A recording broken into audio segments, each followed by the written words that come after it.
My story tonight is about one of the most talked of characters in the old Comstock camp of Gold Hill, Nevada. Back in 1869, they called her the Diamond Babe.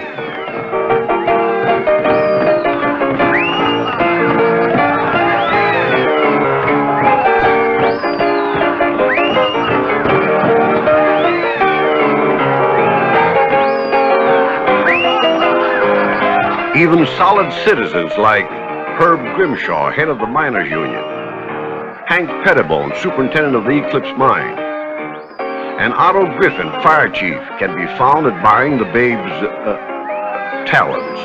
Not to mention the newcomer, Keith McIntyre.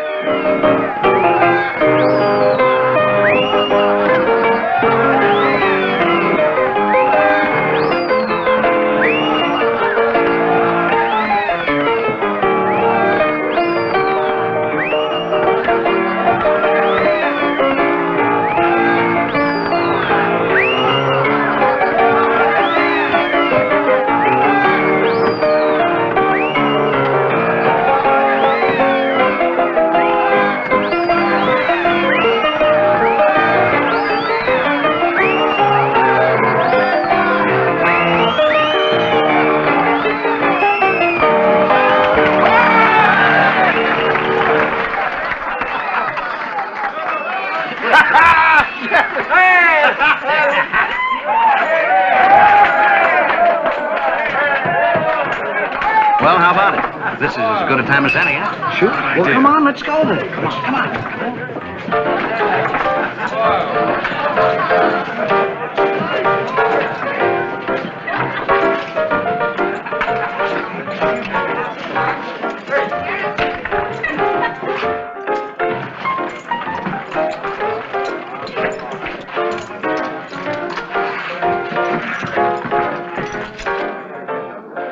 This yours, stranger?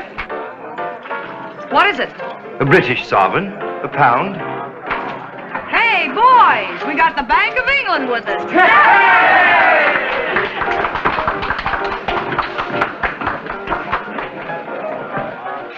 Are you a duke or something? No, just a second son, out from London. A remittance man. Remittance, eh? Hey, Nick, bring us a drink.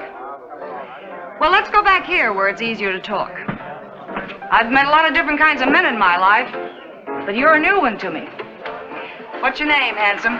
Keith McIntyre. Well, I'll call you Mac till I get to know you better. Then there's no telling what I'll call you.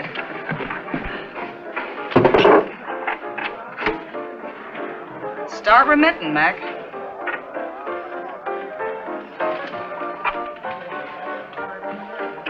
Now, tell me some more about this remittance stuff. What's it mean? Well, a remittance man is a second son who's shipped out of the country so the first son can be given the title. Is that good or bad? Depends on the point of view. You see, the estate goes with the title. Well, that don't seem fair to me. After all, it's not your fault you was born second. It's your parents. Well, that's the custom in England. Kind of looks like you need this more than I do. Oh, no. I'll make money out here, plenty of it, on my own. Now you're talking like an American. But let me give you a steer. Don't waste your time prospecting for gold or silver. You prospect for water. Water? Scarcest thing there is in Gold Hill. You're pulling my leg. Hmm? Any leg pulling done around here is usually... I mean, you're joking.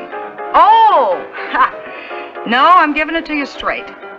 You see, there's a water shortage, and it gets worse as the town gets bigger.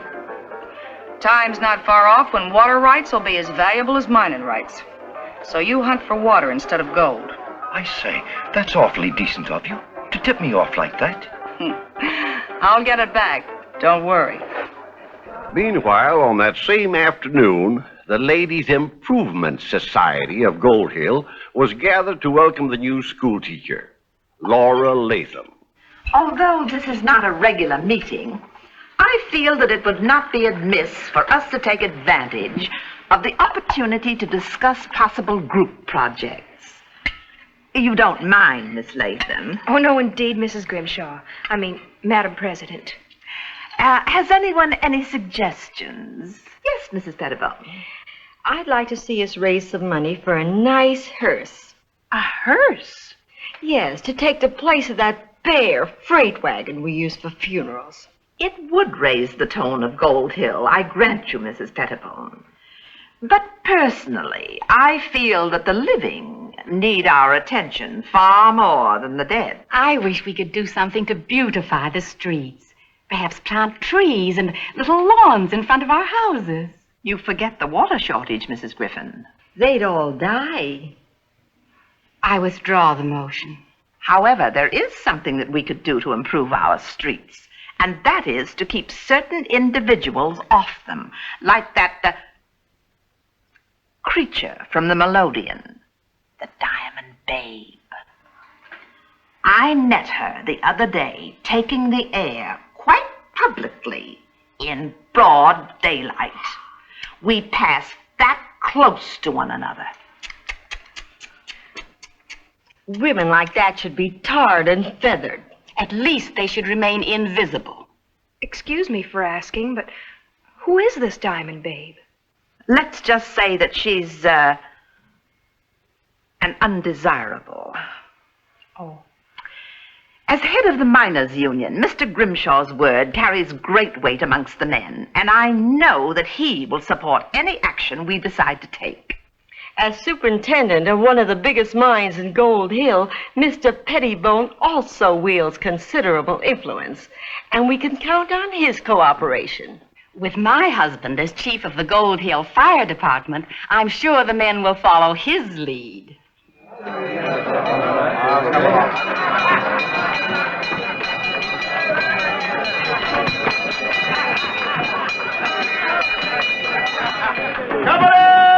Halt! Where's the fire? Right there, the hottest thing in town. Yeah, try and put me out. Oh, no, we're taking you in, babe. Diamond Babe, at a meeting of the Gold Hill Fire Company, it was unanimously voted that we elect you honorary fire chief. And here's your certificate, duly signed, sealed, and delivered. Honorary Fire Chief, Gold Hill Fire Department. Boys, I'm thrilled to death.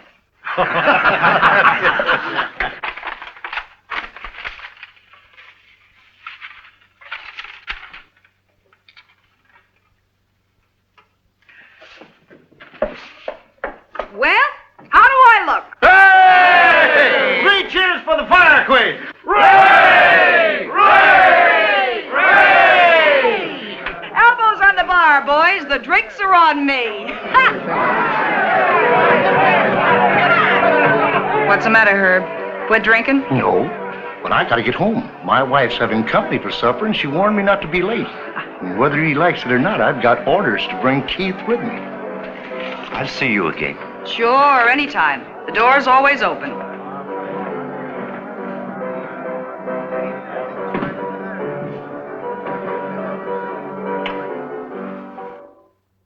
I made those sponge cakes for the Ladies' Improvement Society that met here this afternoon. Whom do you improve? Not themselves. They couldn't be improved upon. Never mind the sarcasm, Herbert. Are you a member, Miss Latham? Well, being new here, you might say more an honorary member. Well, that's interesting. You're the second honorary member I've met today. The gentleman of the fire department was.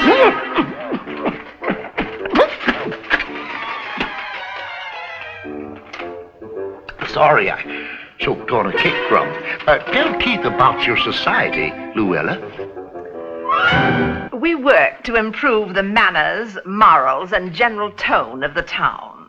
Which reminds me, Herbert, that we are commissioning you to approach that, creature and insist that henceforth she restrict herself to her own, bailiwick. What are you talking about, Luella? The Diamond Babe. The woman we're speaking of is an entertainer. Who's covered with diamonds, I understand. Paste, of course. Paste? Why, I didn't think that... Sorry. Cake crumb again. You were saying, my dear? She has been circulating quite publicly of late, taking the air in broad daylight. Well, it's hardly up to me, my dear, to tell her when and where she can breathe. Well, if you won't, then Otto Griffin will use his influence as head of the fire department.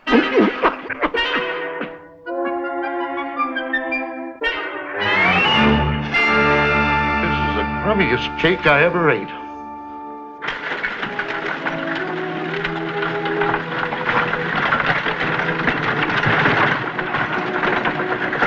I don't see how anyone as small and pretty as you can ever keep order in that room full of pupils. I make up with a paddle for what I lack in size.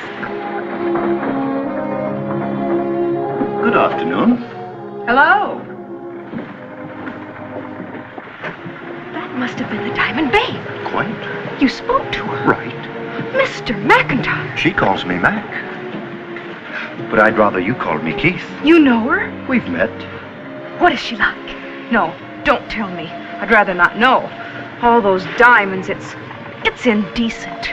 You still think they're paste?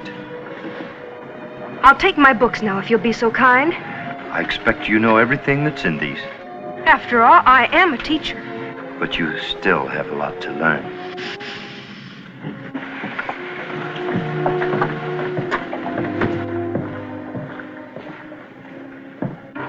What you need is a divining rod. You walk along, holding it over the ground, and when you come to water, it begins to waggle. So. Where do I buy one? Ha! You don't. You cut it from a witch hazel bush. And I can tell you where there's a clump of them growing. Right up Gold Canyon about. Say, better yet, I'll take you there myself. Now? Well, there's no time like the present. But Oh, that's all right. You don't have to be seen with me. We can leave town separate. it's you I'm thinking of. Me? I'd hate to have you run into any unpleasantness. What's the Ladies' Improvement Society up to now? I suppose they'd like me to wear a veil over my face when I appear in public? No.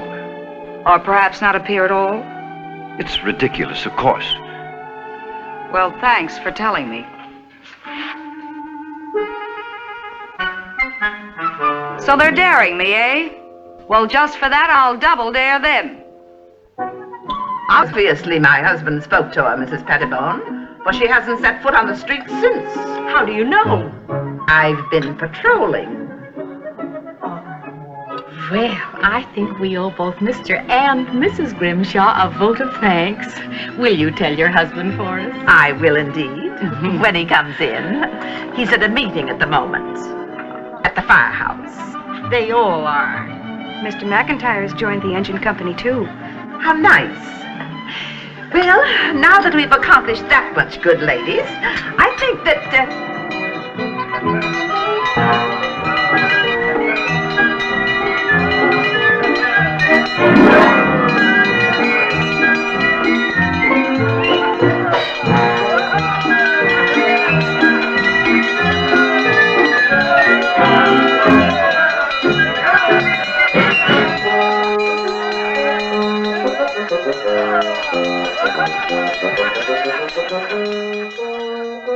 That settles it. That woman's got to leave Gold Hill altogether.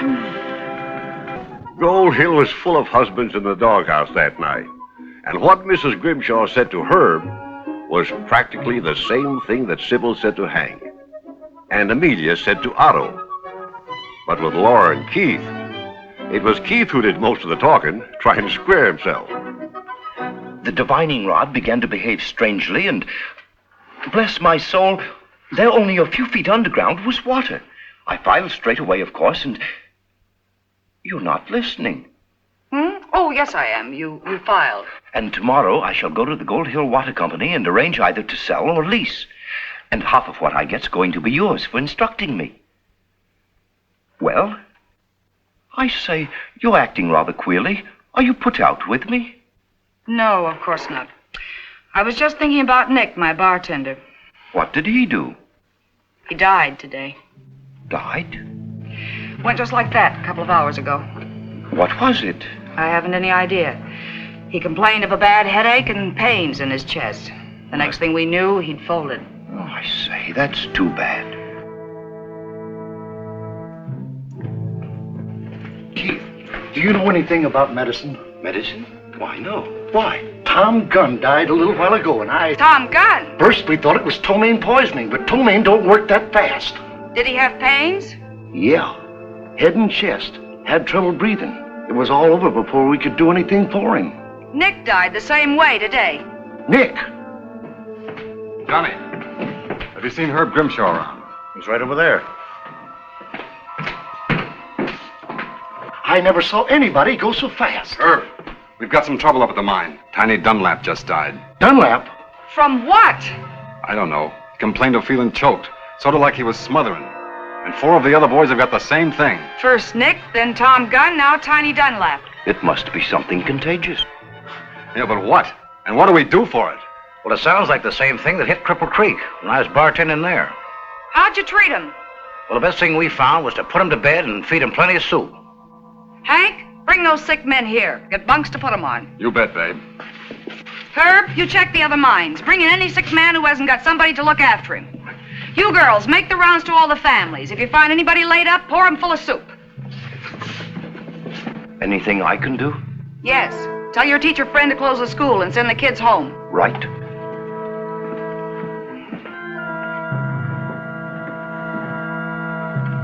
Here, Johnny. Put these in the safe for me. Looks like I won't be needing them for a while. Sure, babe. Laura, I was just coming to see you. After seeing her, I noticed. Stop being a prude and listen to me. A strange sickness, an epidemic has hit this town. Already several people have died, and the Diamond Babe wants you to close the school. I'm in charge of the school, and I'll do as I think best. You'll do as she says. It's only common sense. Very well. And it's also common sense that you don't call on me anymore.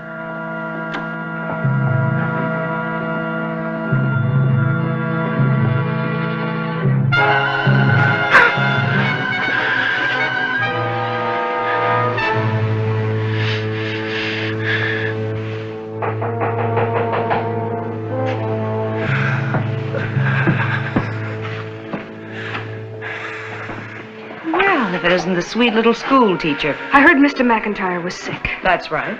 Well, I came to take care of him.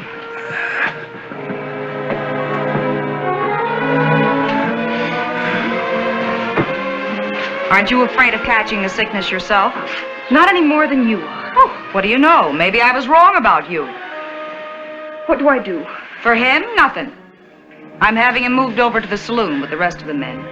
But if you really want to help, you can turn your schoolroom into a hospital for the sick women. It's easier to take care of them all in one place.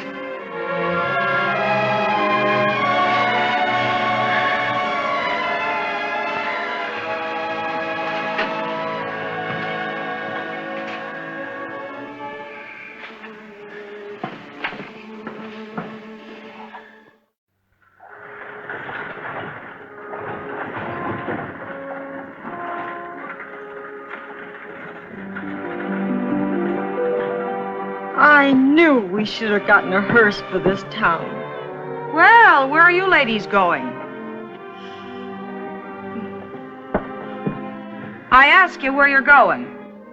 Not that it's any business of yours, but we're going to Carson City until this epidemic is over. Well, isn't that nice? You've been harping about improvements in this town. Now you're running out on the only chance you'll ever have to do some improving. We have discussed the matter with our husbands, and they have agreed this would be best. Ha! I can imagine how much discussing you did. We shall pray for the sick every day. If you had any gumption, you'd do your praying here and nurse them at the same time. 3 of my girls are sick, and I can use some help. But we could get the sickness ourselves. And you could save the lives of some who already have it. People you used to call your friends. But if it doesn't make any difference to you, go ahead, get on that stage. Run away.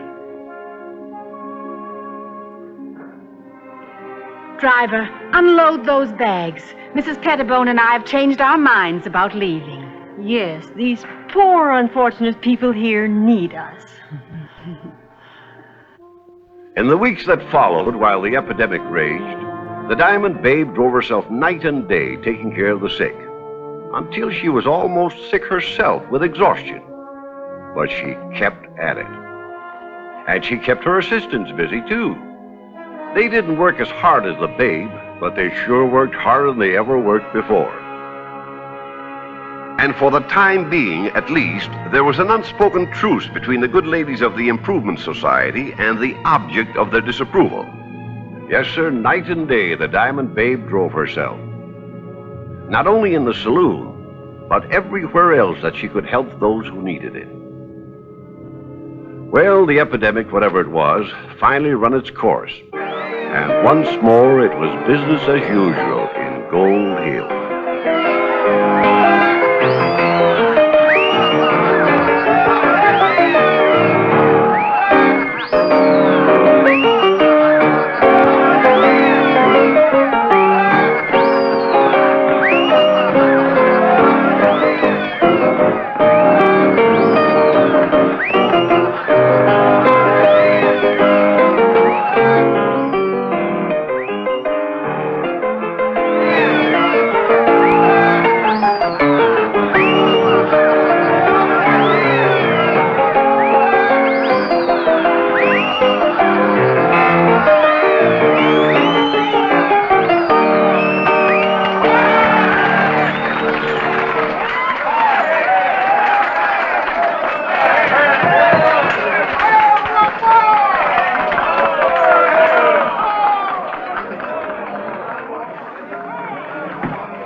Well, howdy, teacher. You wish to see me? I sure did. Come on in. You did so well taking care of the sick people that I wondered if you'd help me out. You see, there's a fella that I can't cure. And believe me, I've tried.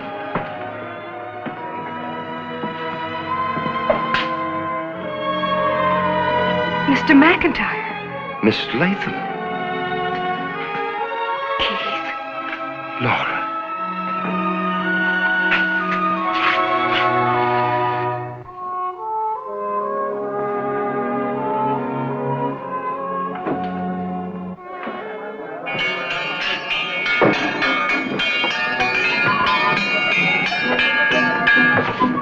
Diamond Bay.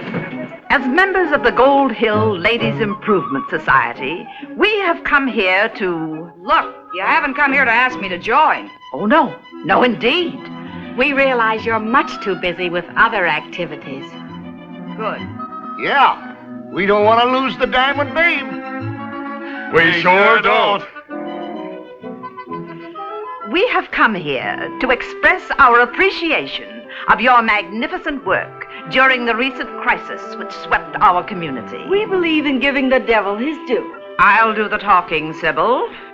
In recognition whereof, we have voted unanimously to present you with this scroll.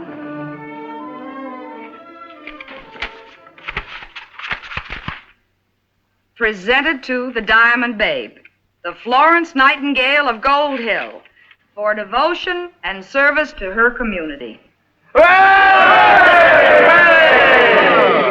The Gold Hill Ladies Improvement Society.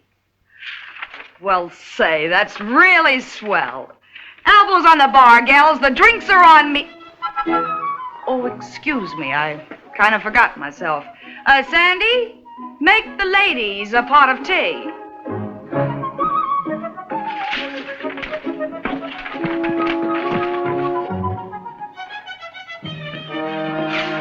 Well, they sure look swell. Ladies, I can't tell you what this means to me. Why, now I'm not only the honorary fire chief of Gold Hill, but also the Florence Nightingale. 3 cheers for our Florence Nightingale. Hooray! Hooray! Hooray!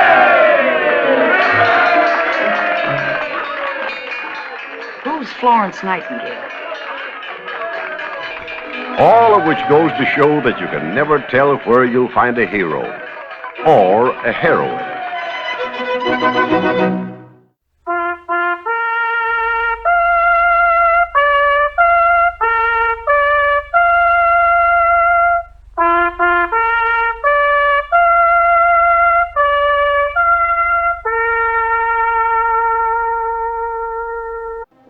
Tonight you're going to hear a tale of two cities, and about a girl who was transplanted from one to the other, Washington, D.C. and Little Washington. It is the year 1878. Rutherford B. Hayes is President of the United States, and whirling through her first social season is Dodie Trumbull, the most popular, most publicized debutante in the nation's capital. Small wonder that her beautiful young head is slightly turned. You dance very well for a man from Nevada. By the way, that's pronounced Nevada. I notice you give it the broad ah. I prefer it to a dreadful flat ah. Only the dreadful flat ah is correct. Among the natives, perhaps. I just thought you might like to know, in case you go to Nevada. I never expect to. You might marry a man from Nevada. When I can choose any other place in the world.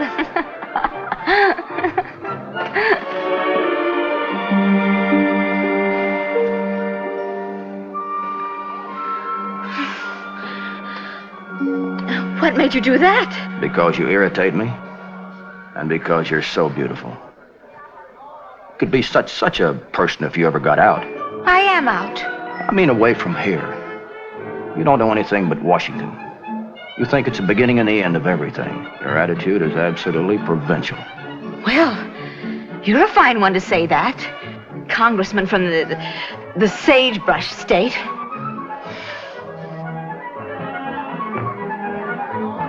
Ah, here you are, Miss Trumbull. I believe this is my dance. May I? I'm delighted to be rescued. Monsieur?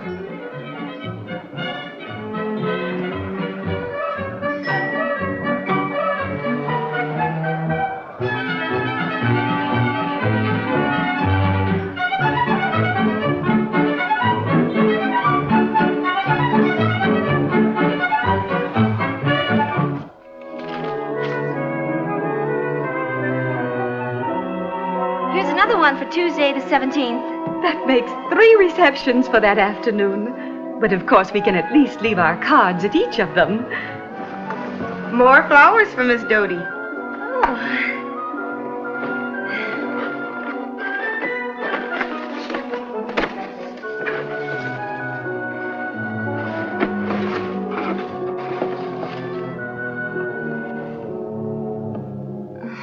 From Nigel Jarman. Oh, yes, that nice attaché at the British Embassy. Thought it might be an apology from... Put them in water, will you, Martha? If you can find any more vases. Yes, Miss Dodie.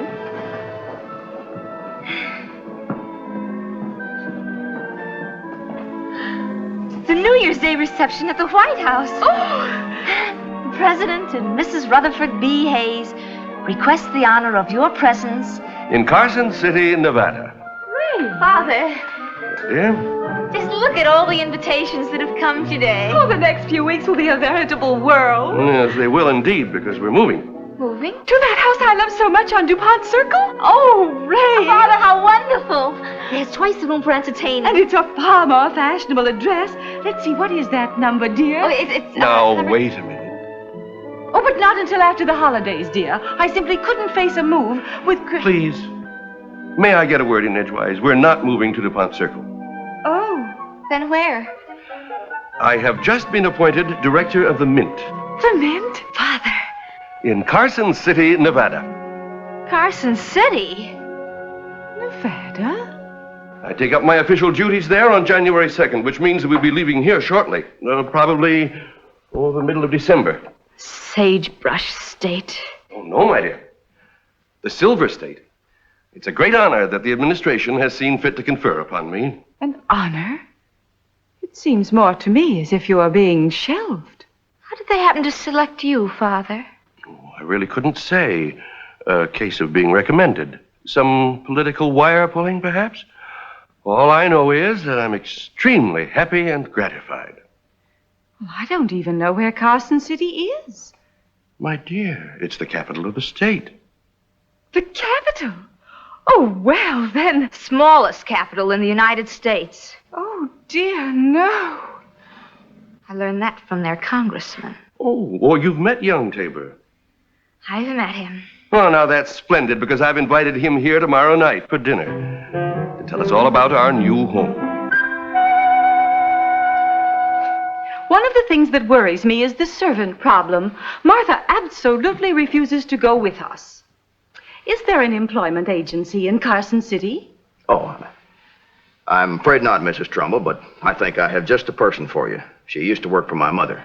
As cook? And general factotum. Well trained, is she? She knows what's what. Oh, yes, Minnie knows what's what. I'll write her if you like. Oh, well, I'd have to interview her, of course, before we could make any definite arrangements. Minnie isn't the kind you interview, you just hire. But I'd want to know what she can do. She can do anything and everything. Oh, sounds like a paragon to me. Go ahead, Mark, sign her up. Well, it would simplify matters to have someone there to help us settle. Then if I found out she didn't work out, I could let her go. You'll keep her. Minnie's the best house servant in Nevada. Nevada. Miss Doty.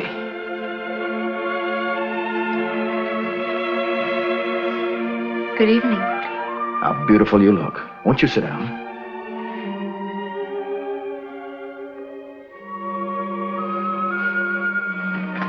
Doty's attending the cotillion this evening. Oh? Then you won't be here? I'm making the most of what little time I have left in Washington before we go into the wilderness. Why, ma'am, the holidays in Carson City mighty jolly, too. All kinds of goings-on. Such as straw rides, I suppose. You like straw rides? I detest them. Now, Doty, when did you ever go on a straw ride? Never. And I never intend to. Why, ma'am, they're really lots of fun, bouncing in the straw, singing, holding hands.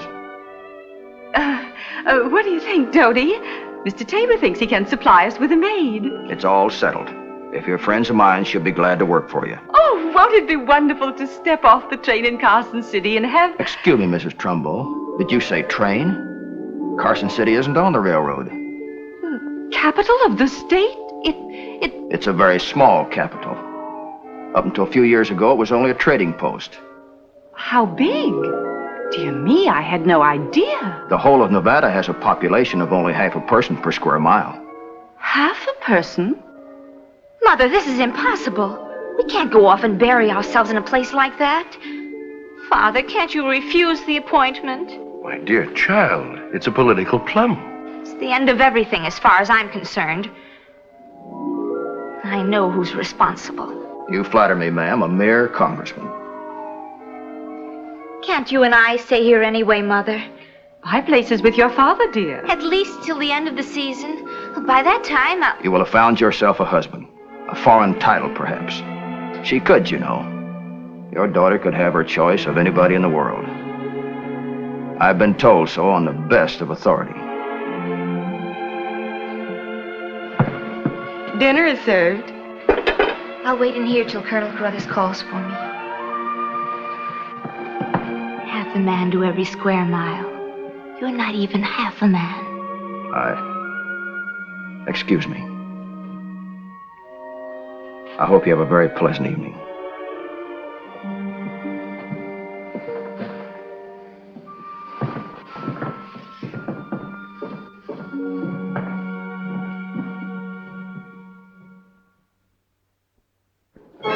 And so at the height of the social season, that December of 1878, the Trumbulls said goodbye to Washington and started on the long journey west to Nevada.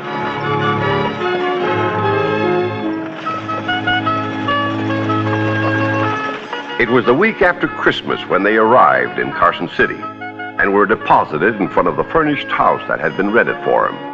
Well, not bad. At least it's not an Indian teepee.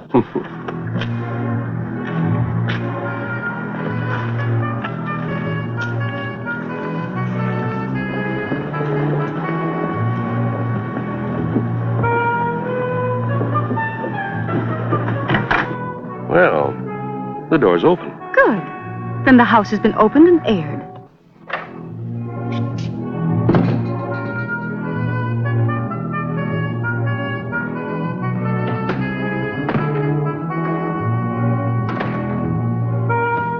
A bear! My dear, it's only a rug. Oh, but it's still a bear.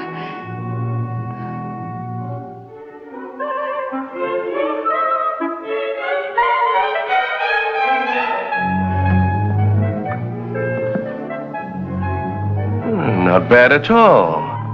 It'll be like living in a zoo. Young Tabor has done very well for us. Please don't mention that man's name to me.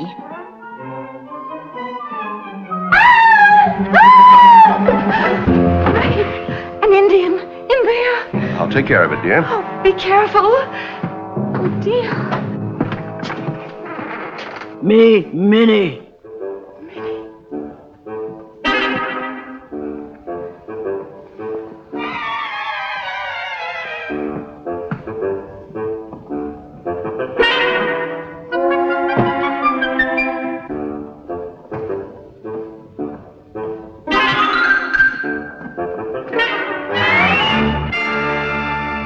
This is Mark Tabor's idea of a joke.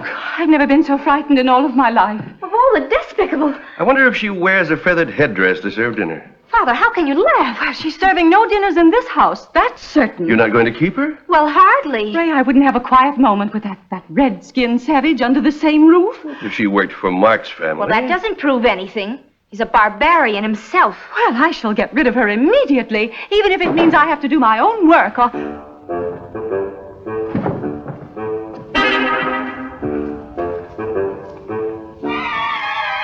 Me fix dinner.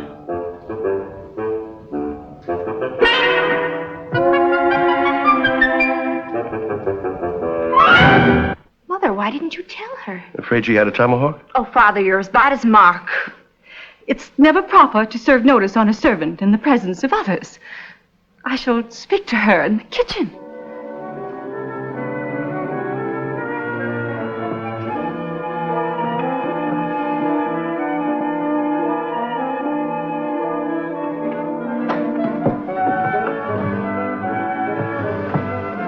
Minnie?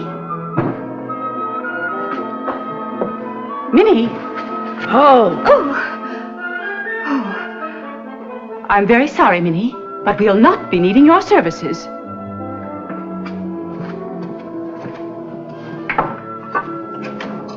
If you tell me how much we owe you, I'll see that you're paid, and then you may...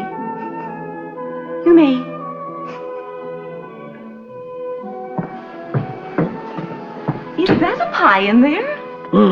Well, leave it. I'll take it out later, after you're gone. We'll eat it tomorrow, perhaps. We're going to the hotel tonight for dinner. You eat dinner here? No. You tired? Well, yes, a little, perhaps, but... You go to hotel, must rest, meet stranger, talk. Better you eat home. You don't seem to understand, Minnie.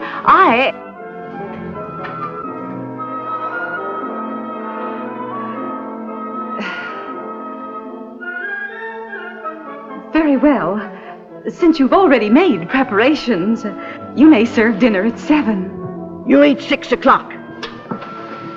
We're in the habit of dining at 7. Maybe so big Washington. This little Washington. Little Washington? You be ready, 6 o'clock. Oh, yes, Minnie.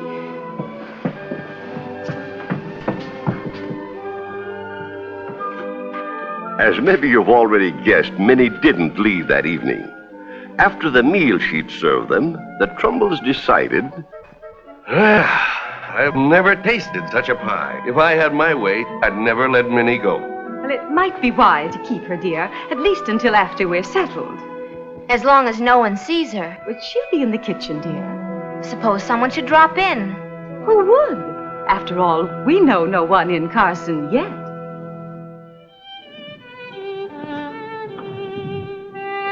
But the next afternoon of that very mild winter, Dodie discovered somebody she did know in Carson.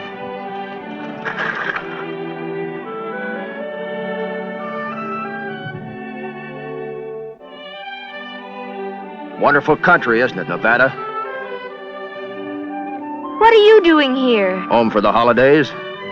There's no place like Carson City at Christmas time. That's a matter of opinion. I was just coming to pay my respects and ask what size glove you wear. Glove? So I can buy you a pair for the New Year's Eve ball. Well, really? You will do me the honor of going with me, I hope. Not if you were the last man on earth. And as for my gloves, My father buys me all I need. You don't understand. Out here, when a man asks a woman to a dance, I am not attending the dance. it's really a very nice affair. I'm not interested. Everybody who is anything will be there. I can just imagine. Women with babies, Indians. And speaking of Indians, Are you making out with Minnie? you should be ashamed of yourself foisting off a creature like that on my mother. Foisting? Suppose someone should come to the house and see her. What kind of impression would they get of us? There goes someone now. Uh-oh. The governor's wife. The governor's? Oh, Mark, stop her. To tell her we haven't arrived yet. We're all out.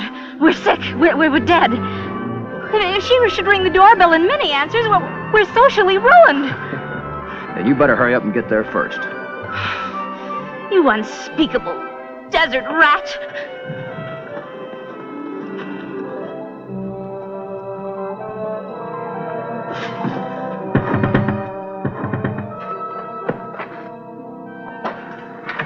How do you do? How do you do? I'm Mrs. Kincaid, the governor's wife. Oh, well, won't you come in? Thank you. I hope you'll forgive me for calling on you in this informal fashion, Mrs. Trumbull, instead of waiting for your day at home. Oh, I have no day at home, Mrs. Kincaid. Oh, but you will have, of course, like all the other ladies of the diplomatic circle. They do? I had no idea you had a diplomatic circle here. Minnie, what are you doing? Me serve tea. Oh, no, you don't. Nobody ordered tea. Nobody wants tea. If you dare bring that into the parlor,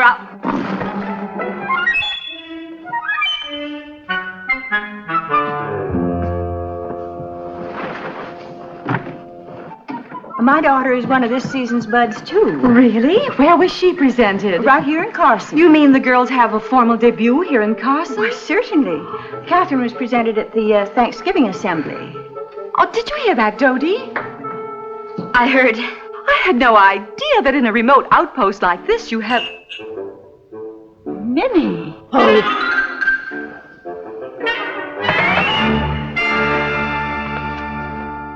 If you don't mind my asking... Oh, I really must apologize. Well, how did you Oh, ever she's happen only to- here temporarily. It was Mark Tabor's doings. Mark Tabor? Why, that young scamp. Wait till I tell him what I think of him. I already have. What, to steal Minnie right out of my household? What? Your household? I've been absolutely lost since she quit. Why, Minnie knows the social ropes like nobody else in the capital. Well, she was invaluable in the governor's mansion. An authority on protocol. But if Mark Tabor told her to work for you, that's all there was to it. She adores him. And so do we all. He's one of Nevada's most brilliant young men. But I'm sure you've already discovered that.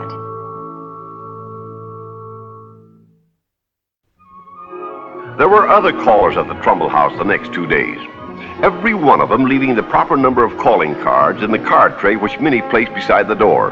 But Mark Tabor's wasn't among them.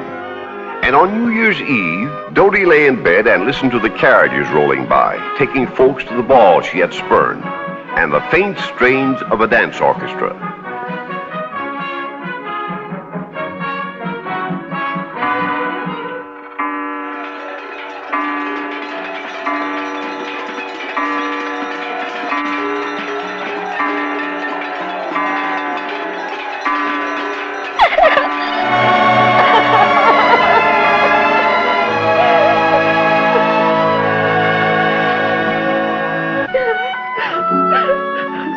The following day dawned clear and warm, and around the middle of the morning, having retired early the night before, the Trumbulls started for a walk.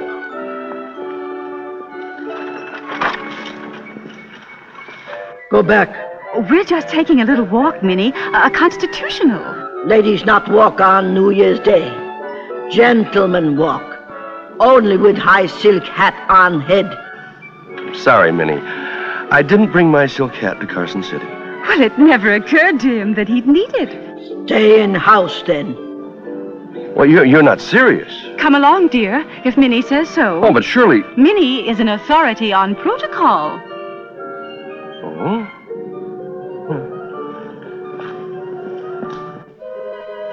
You too. I feel like taking a walk. Nobody's going to stop me.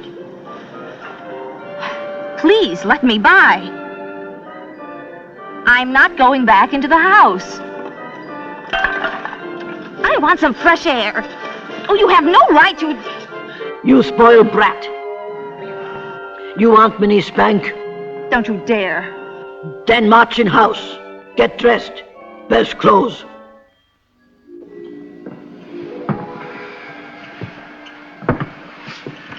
Well, I must say that I feel something of a fool. All dressed up and no place to go. Minnie knows best, dear. Do you realize where we'd be going if we were back in Washington? To the president's reception at the White House.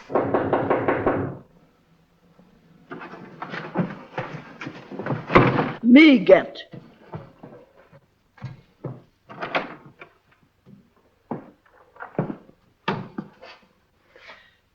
The Attorney General and the Secretary of State for Nevada. Hello, Ray. Good to see you again. Yes, it's the regular New Year's custom in Carson City. Before the day is over, you'll have received several hundred gentlemen callers.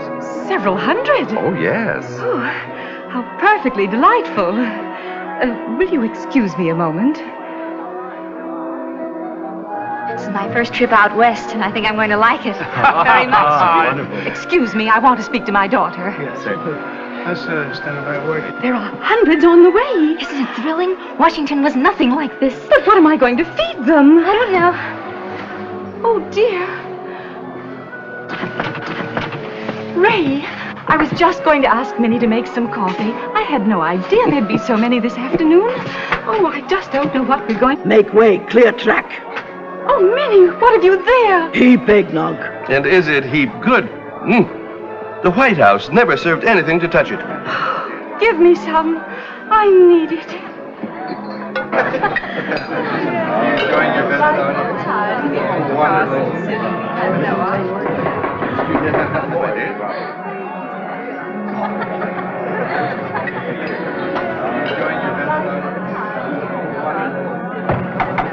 Mr. Mark Tabor.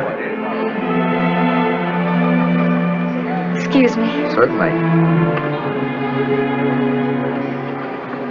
Mark. Happy New Year. For me? Mm-hmm.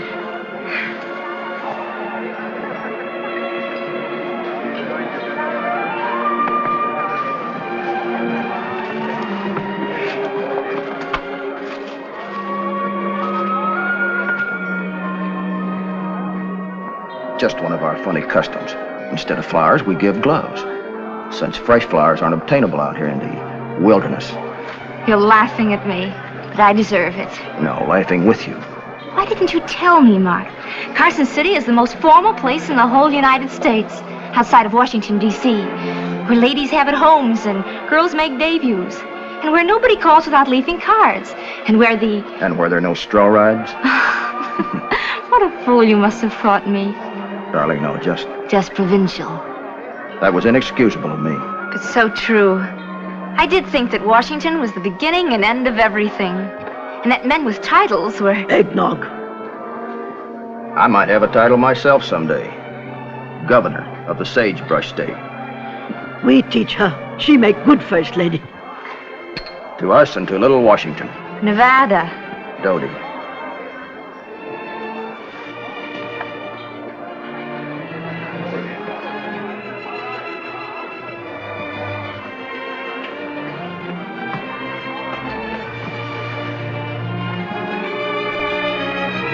Carson City is still the smallest capital in the United States and one of the best. But if you go there today, don't worry about calling cards and a high hat.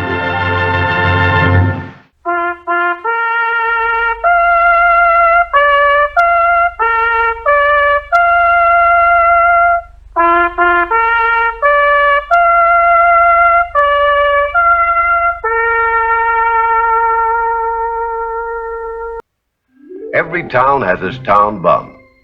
And this is the story of the man who enjoyed that dubious distinction in the California mining town I'm going to call Amargosia. It's the true story of Solomon in all his glory.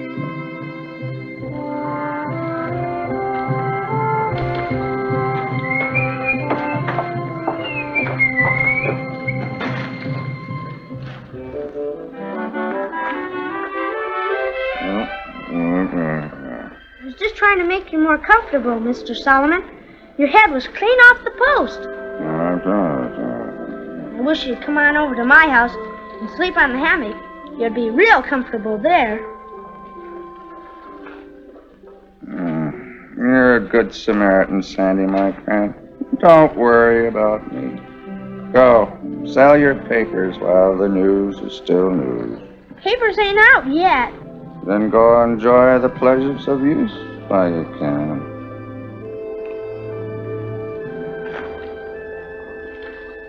I wish that Solomon Ross would go somewhere else to sleep off his liquor. I've got a good mind to throw a bucket of water on him and chase him away. Oh, he isn't hurting anything, poor fellow.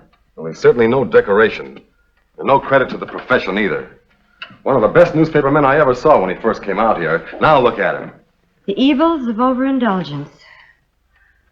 Say, that would make a good subject for your feature article. I'll take care of the feature article. You just rustle up enough news to fill the rest of the paper. I'm on my way now, Chief, to meet the stage. Maybe there'll be some interesting arrivals for a change.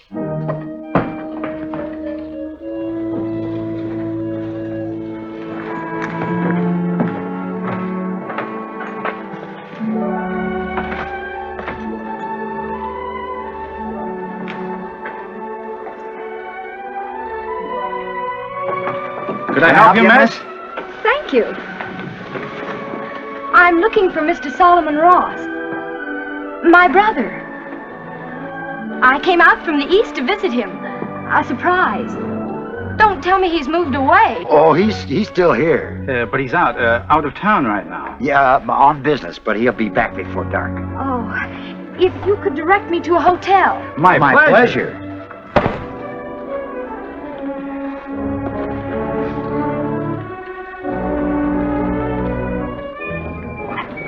They said Solomon was out of town. Yeah. Something tells me news is in the making.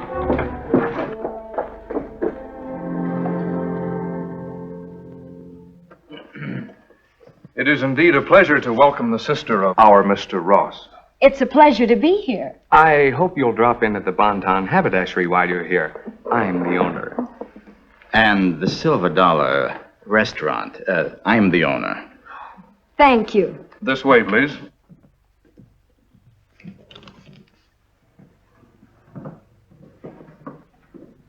Well, where do we go from here? You boys certainly have talked yourselves into a fine spot. But we couldn't tell her the truth, Margie. That her brother's a bum. Boy, oh boy, she's certainly the best-looking girl that ever set foot in Amargosa. And she'll shake the dust of Amargosa from those feet when she lays eyes on our Mr. Ross. Then she mustn't. Until we've gone to work on him. Huh? Many friends of Mr. Solomon Ross are happy to welcome his sister, Miss Ann Ross of Wilkesboro, Pennsylvania. Well, this is ridiculous, preposterous, trying to pass him off as a pillar of society. All right, then don't print it. You're the only person in town who won't play the game. Henry, you really are a stinker. All right. I'll print it.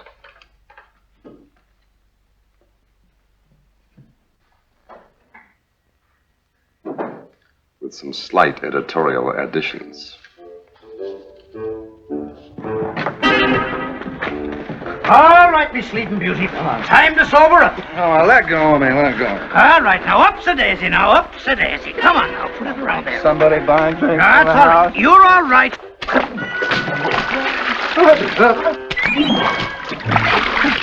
What's the idea? We're sobering you up for your sister. My sister? Your sister Ann. Ann? She's here in Amargosa. Here? What?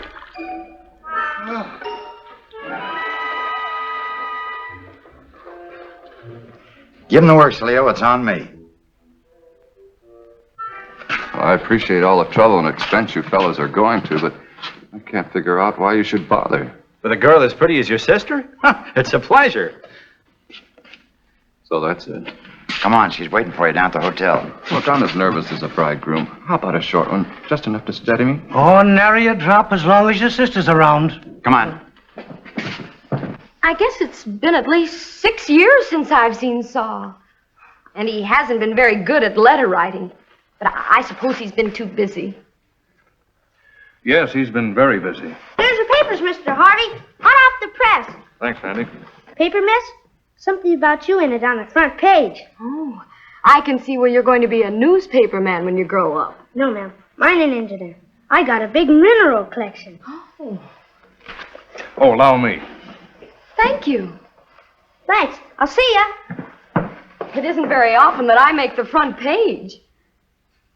The many friends of Mr. Solomon Ross, our local Horace Greeley, and prominent man about town, are happy to welcome his sister, Miss Ann Ross of Wilkes-Barre, Pennsylvania, who arrived today to pay him a surprise visit. Oh, Saul! Shades of Beau Brummel. It's so wonderful to see you again. Well, I'm sorry I was out of town when you arrived. Well, you're thin and worn. You've been working too hard in the paper. Paper? The Amargosha Record. You don't need to pretend. It's right here on the front page. Our local Horace Greeley. Horace Greeley was a newspaper editor, wasn't he? Oh, yes. He was one of the greatest. Just as you'll be someday. How long do you plan to stay out here, Ann? Everybody's been so lovely to me. Maybe for quite some time. Oh. It serves you right, Henry, for embellishing that notice in the paper. You said he was the local Horace Greeley, not me. All right. You want to pose as editor? Be the editor. Get the next issue out on your own. I'll have no part in it. Fall flat on your face and then explain that to your precious sister. I'm going to tear down the old hotel and put up a new one, brick and stone. It'll be the finest building in this part of the country. You're not listening. Oh, I was thinking about poor Solomon. What about him? Grubbing away in the office, getting out the paper. Well, I'm having such a lovely time. Are you? There's somebody coming. Hi, Mr. Harvey. Hello, man. Hello. How's prospecting, Sandy? Just fine. I got some swell new samples of copper and silver. Well, I'll see ya. Bye. Bye. He shouldn't be alone in these hills. It'll be dark pretty soon. Well, there are no Indians around here. And no bad men. I promise you. It has been a long time since Sal Ross has done any newspaper work, or any kind of work for that matter. And to find himself behind a desk again, faced with the necessity of getting out a paper, even a small one like the Amargosha Record, is proving tougher than he had figured. For hours, he's been struggling to write an editorial, but the thought just won't come. And the only thing he can think of has nothing to do with the job at hand. At last, he can stand it no longer.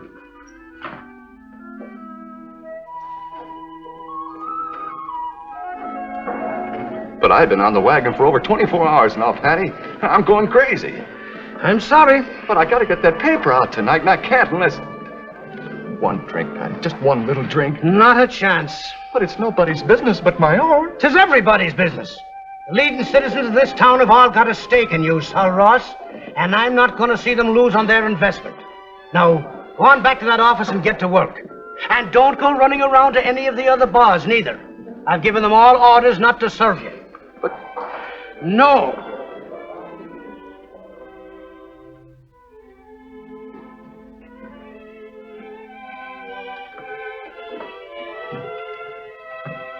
Hello. So they sent you over here to ride herd on me, huh? Well, I don't know what you're talking about. I just came in to type up my social column. At this hour? It's almost midnight. Well, that's the newspaper life for you. How are things going? Slow. I'm a little rusty. It was slower than slow and far from being sure. But Sal just couldn't tell Margie he was licked.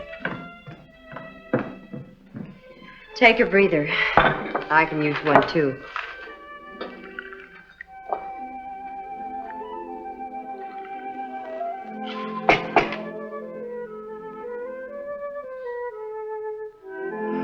matter, ink on my face? No, I was just thinking. As long as I've been around this town, this is the first time I've ever really seen you. Well, let's hope it won't be the last time. Well, back to work. And back to work Sal went, with Margie's words, let's hope it won't be the last time, spurring him on. Well, guess that does it. Just finished myself. Here's your social column. You've been all your time just writing this? I'm kind of slow, too.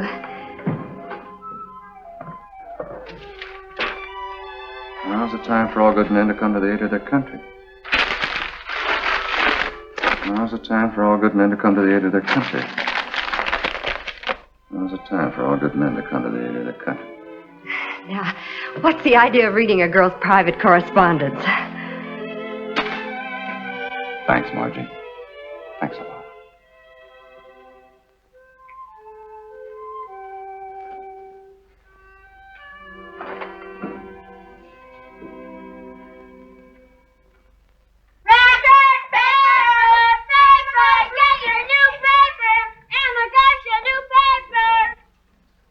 By golly, Sal did all right. All right.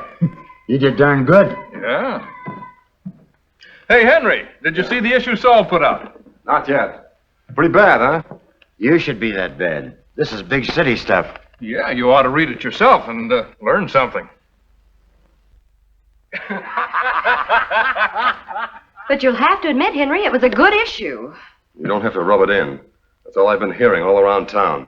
Well, in next week's issue, I thought You're not getting out any more issues. You're through. Through? No, Henry. Yes, King Solomon is abdicating. Not yet. Let me stay on and... Right now, this minute. But my sister's coming to the office Your sister's not going to find you here. Henry, have a heart. Are you going to get out of here, or have I got to throw you out? Leave him You alone. stay out of this. That's no way to push her out.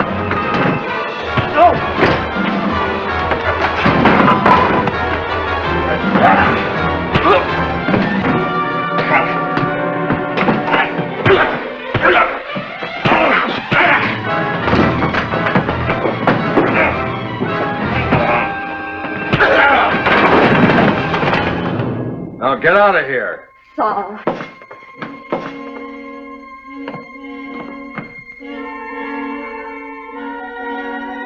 Saul, where are you going? What do you think? Saul!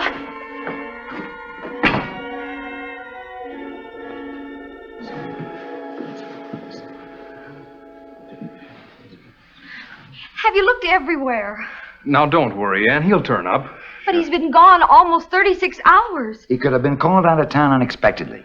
His things are still in his room. Maybe he's writing somewhere and he doesn't want to be disturbed. Sure. You know how writers are. That wouldn't be like Saul. No, something's wrong. And if you won't go to the sheriff, I will. What, Miss Ron? Solomon! Oh, I knew something had happened. You're hurt. You've had an accident. Saul, you're intoxicated. No, I'm not. I'm drunk. Roaring, stinking drunk. How could you? Because I'm Saul Ross, the town bum. Don't say that. That's not true. Yes, it is. Ask them. They're the ones that picked me out of the gutter. Old Charlie here. He dressed me. Dutch here, he fed me. And Stu, he got me my room. What did you do? Oh, yes, he gave me my haircut. Big joke while it lasted. Almost fooled myself. So, it was all a trick. A game everybody was playing, except me. You ought to be ashamed of yourselves. Of all the contemptible. I'll never forgive you as long as I live. And you either, Saul. Oh.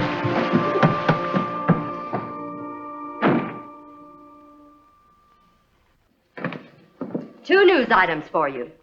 Miss Ann Ross, who's been visiting Armagosha, leaves for home today on the noon stage. And the other? Miss Margie McMahon resigns her post on the Armagosha Record. Margie. I don't like working for a heel, Henry. Look, just because I... Because you knocked the props right out from under a fellow who was trying to make a comeback. And he would have. Did you hear about young Sandy Peters? Why, no. A mine shaft caved in on him. Oh, no. Yep, the old Eagle Nest mine. A couple of prospectors just happened to see him as he went in. I'm rounding up volunteers and equipment to try and rescue him.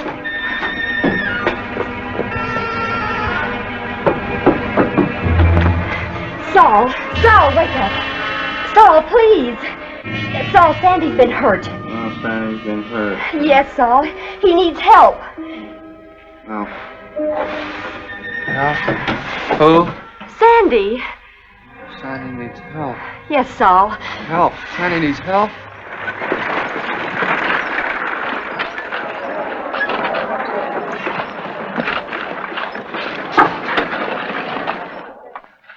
Is he still alive? I don't know, but he won't last long without air. How far down is he? 30 to 40 feet in the gallery off the main shaft. Well, what are you digging here for? Why don't you clean the shaft out? It's all choked up, and the shoring is so rotten we're liable to cave the whole thing in if we fool with it.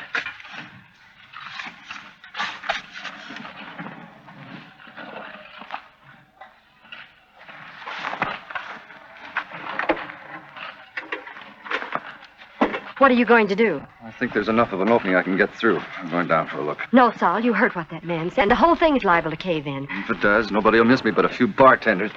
And me. If I get out of this, I'll ask you to repeat that. Hey, Nate, help me with this rope.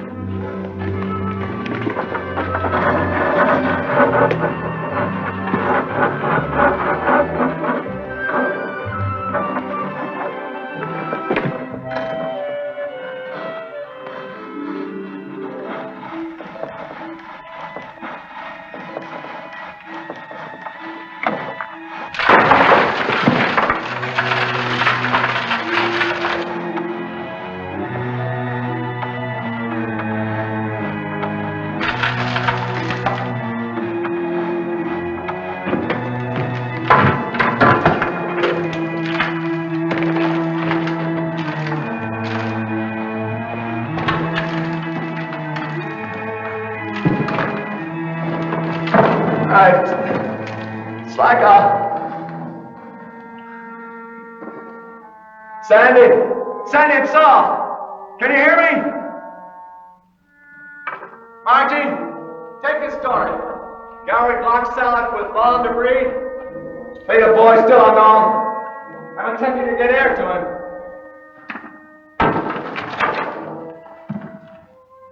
All right, lower down that air hose. And a short-handled shovel. Coming down.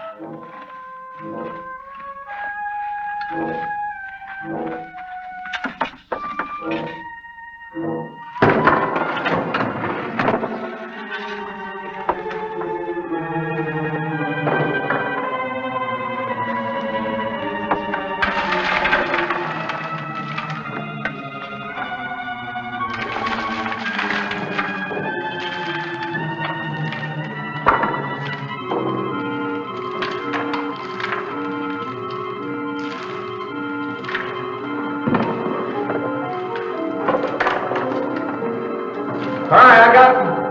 Start pumping.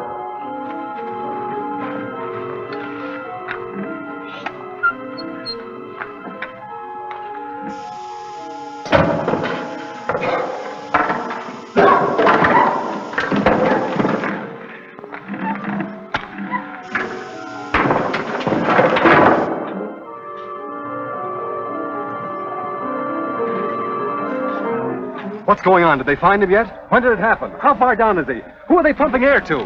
Here are the facts so far. Saul's down there giving me the story. Sal, down there? Yes, Saul. Well, you've always wanted to get out an extra. You'll never have a better reason. Yeah. Yeah, now get out hourly bulletins, too. And Henry, make sure Saul gets the credit.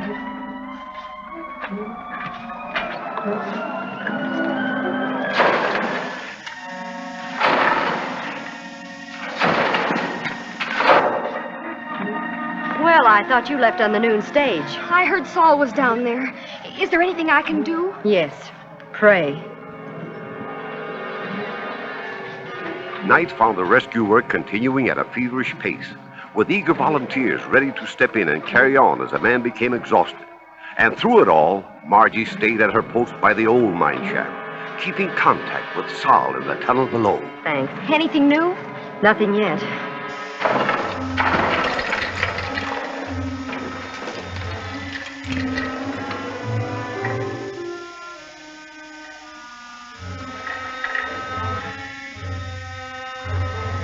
Margie, can you hear me? Yes, Saul, go ahead.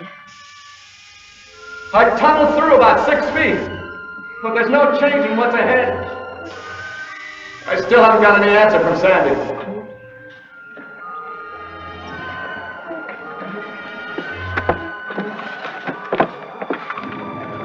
Got any more? This is the latest. Thanks. Talk about excitement. The Associated Press picked up the story. Papers all over the country are printing it. The telegraph wires are humming. This will really put Amargosa on the map. And the Record, too. Nice reporting job.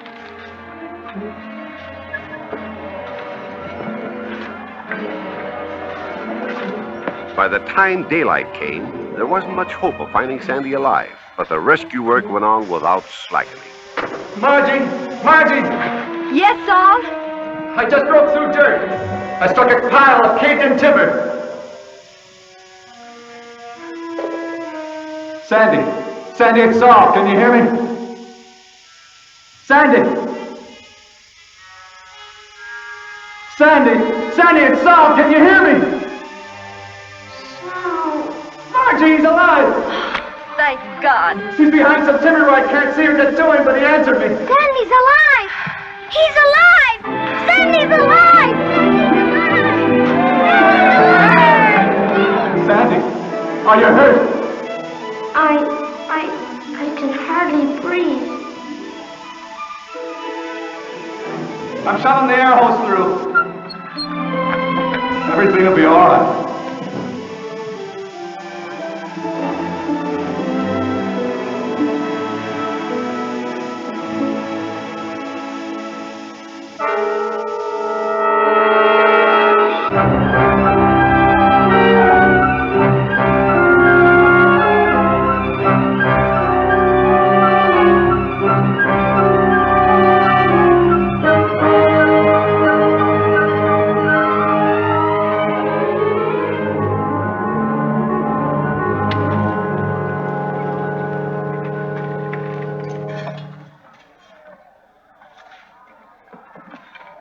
He's all tuckered out. He'll be all right.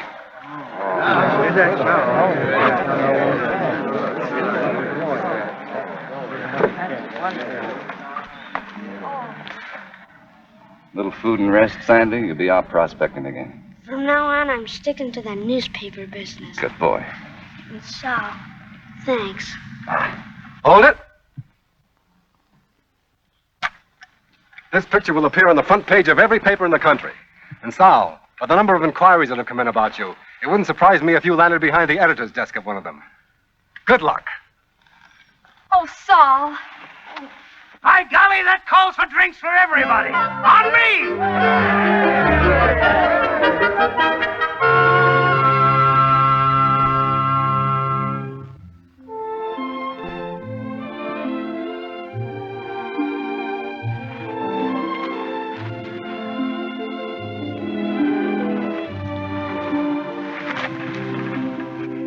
Solomon in all his glory.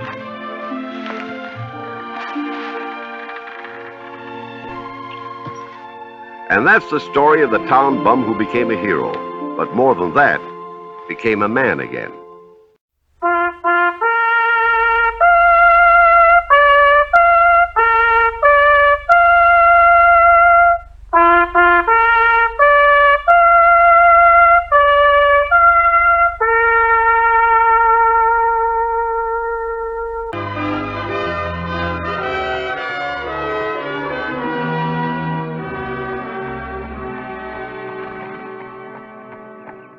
And following a careful 3-year study by this commission of all the documents and a careful check of all signatures involved in the land claims of Monsieur Yves Lemaitre, this commission has no choice but to find that according to the laws of the United States and the sovereign state of California, the Lemaitre land claims are hereby declared valid and legal.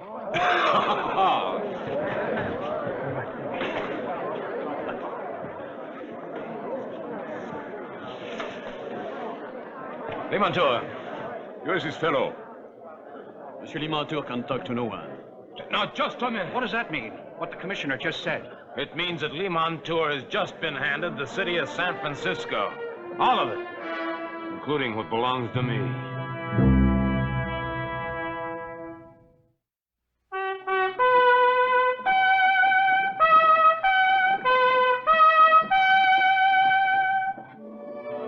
Death Valley Days.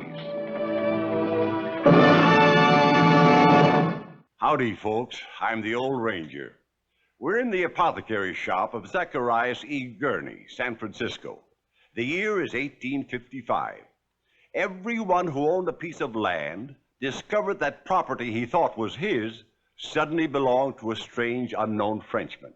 Unknown, that is, to everybody in town except Zach Gurney, who courageously insisted that Limantour was a fraud who made San Francisco the Stolen City.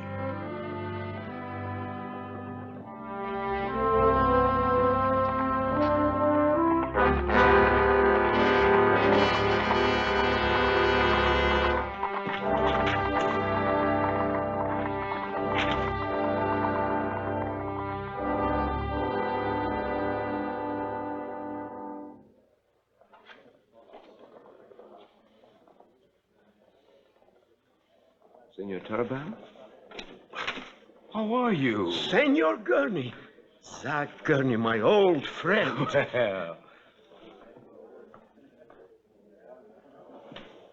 Antonia! Your property, too? Perhaps it's best to sign a lease. But isn't that Antonia, your niece? What's she doing here? She is no longer my niece. I have disowned her. Disowned her? Next. You. Over here, please. I'm sorry to hear that. Oh, yes. The man at the hearing. Your name and address, sir? Zacharias E. Gurney, apothecary on Montgomery Street. Sign here, please. For what? A lease. Lease my own property? What for? You're no different than anyone else. If you want to continue to occupy that store, sign a lease. Or buy the property. I bought that property 8 years ago, and the building on it. You know the old saying, caveat emptor. Let the buyer beware.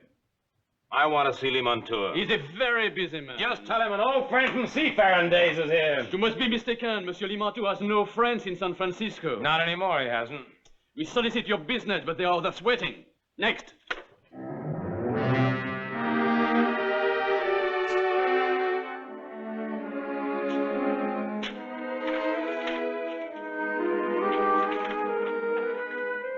Gurney? I beg your pardon, sir. Mr. Gurney? Oh, yes, I'm sorry. Yes, of course, I'm Zach Gurney. My name is Edwin Stanton, United States Deputy District Attorney. The Department of Justice sent me out here from Washington, D.C. to process these Limantour land claims. Or at least try to. It's a pretty big mess. Yeah, well, it should be. Limantour's a fraud. Yes, I heard you tell that to the commissioners, but they were not convinced. However, I was very interested in your remarks about knowing Limantour 10 years ago. Yes, that's right. I knew him. He used to smuggle guns up and down the coast. I knew him when he used to hide out in the city. Well, that's interesting. If you have the time, I wonder if you could accompany me to my office. We could talk better there. Why not?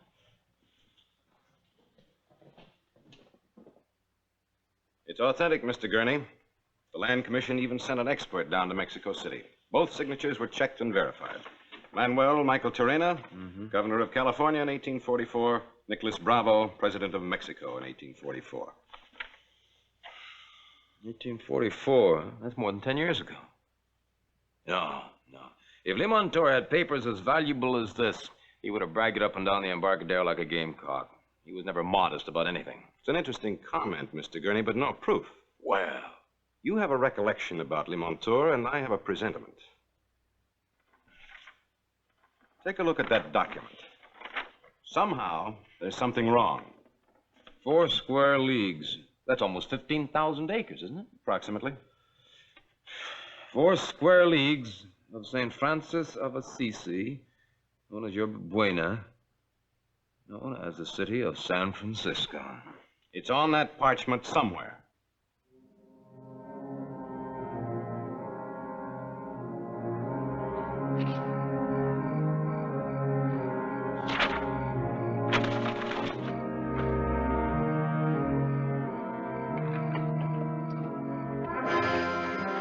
He's still being stubborn. Perhaps I should handle this one alone. I used to know him. I will take care of him. You might be tempted to be too easy on him. Pull up there.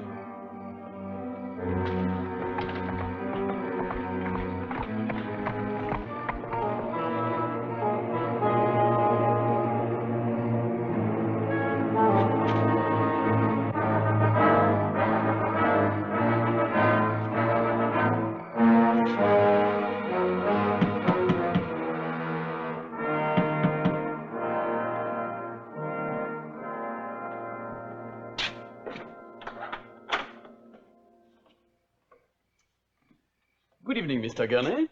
I am Jacomet with Monsieur Limantour's staff. Yes, I know. We've met. I found this on the ground. Obviously, it was not well secured.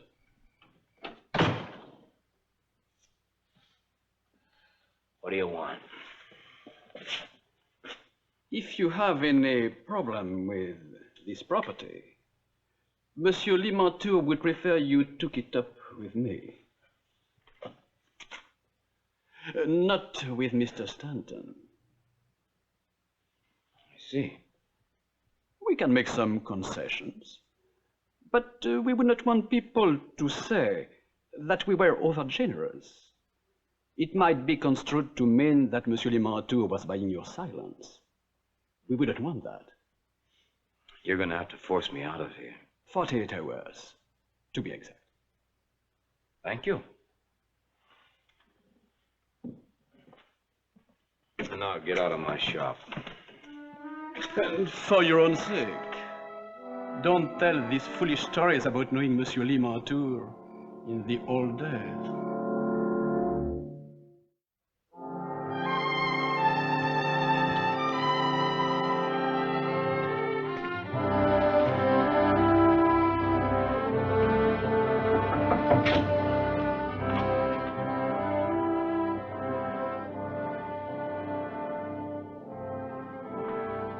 Senor Tarabal. Good day, senor. Oh, Senor Gurney, my old friend. Sit down, sit down. You wish some candles or some wax? Some fine No, nothing like that, no. Do you remember the other day at the Palace Hotel I saw Antonia there? I do not want to speak of her. Nevertheless, she was there. Yes, she was there. Why do you ask of her? Well, in the old days we were friends. I thought for the sake of old friendship she might tell me how Limantour got his land grant. Limantoro? That Frenchman? A plague on him. They thought I did not know what they were up to, but I knew. You knew what? She worked day and night, cooking, stirring those pots. Wouldn't let me near. I, Juan Tarabal, who has supplied the governor of California with candles from here to Monterey, in the old days, of course. I, who alone prepared the wax for all the official documents. Well, you're to be complimented, senor. But about... let me show you, senor. Let me show you.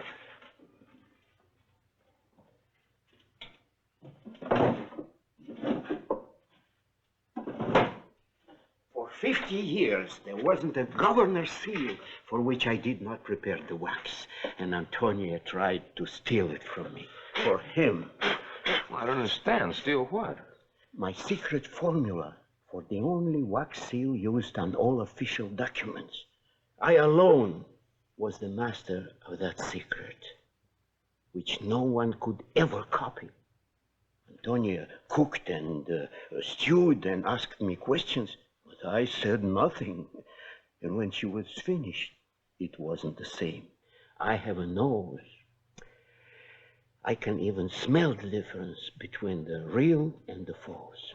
Antonia thought she stole it, but the secret is still locked in here. How very clever of you. You see, in the old days, I used beeswax. That was the secret. Beeswax. And Antonian? She used shellac. A simpleton could tell the difference. The nose.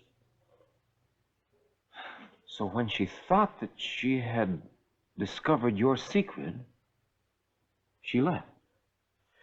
Who can explain the woman? That may be the secret. That may be the seal. What did you say? Senor Tarabel, what are these ribbons for? One did not just push a piece of parchment before the governor. No, one secured the document with the ribbons, like this. And then presented it. Oh, I see. I see. Senor Tarabel, would you sell me this board? Sell it? I'll give it to you. I have no use for it. They no longer use my fine wax for the seals for the official documents. Well, nevertheless, here's for your troubles. Oh, de nada, senor. Buenos dias. Buenos dias.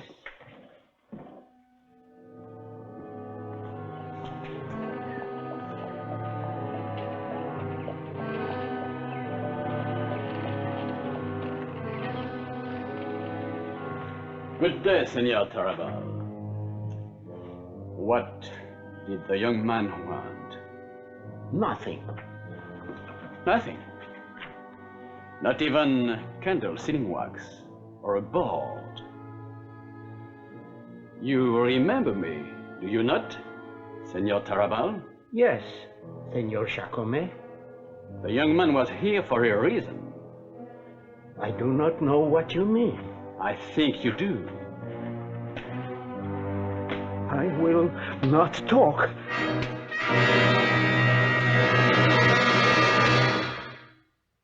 A delicious dinner, my dear. Let's give the chef at the hotel a little something extra. That's Jacome. Let him in.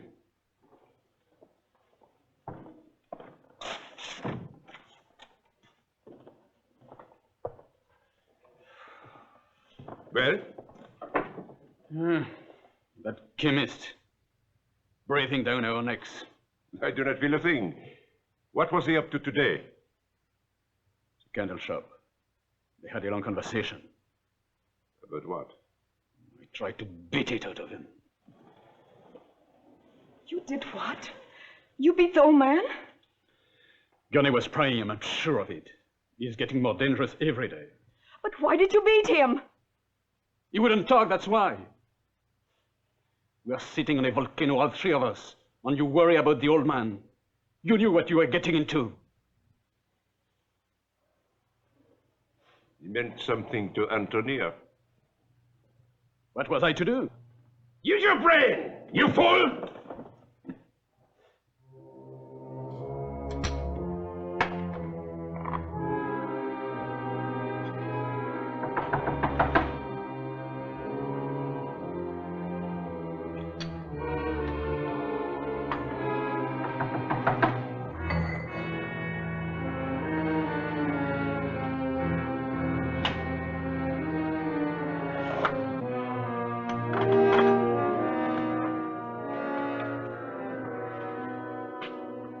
Cautious and properly so. Before long, however, my streets will be safe. My name is... What do you want, Limonto? A powder for my headache. Headache.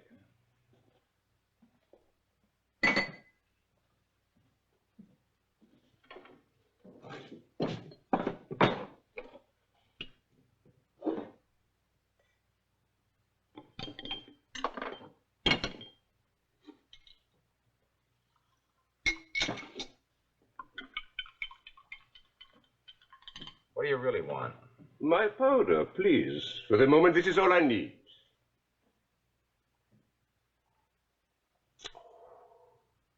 You mix a very unpleasant concoction, Mr. Gurney.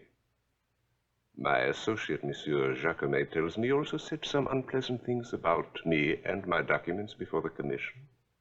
And you've been heard to say that we are old friends. Such assertions can be dangerous. I don't mind danger. Acids, poisons, corrosives, explosives. All at my fingertips. You see, it's very simple to reach over, grab quickly, and open immediately. Oh, yes, it would be simple to throw that in my face, huh? Yes, as a matter of fact, it would. I can see the kind of man you are. Determined, resolute, and persistent.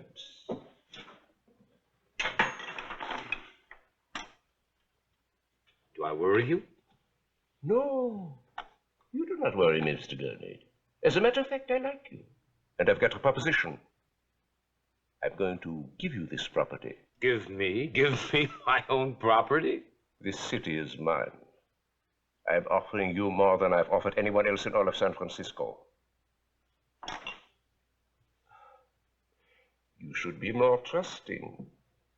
Here is a deed for this property, signed by me, the legal and rightful owner. Well, take it. In exchange for what? Nothing. For doing absolutely nothing. I am not unaware what you have been doing, Mr. Gurney. Stanton, the old candle maker, and others, I presume? All old friends. I do not like meddlers. They get in my way. Well? No.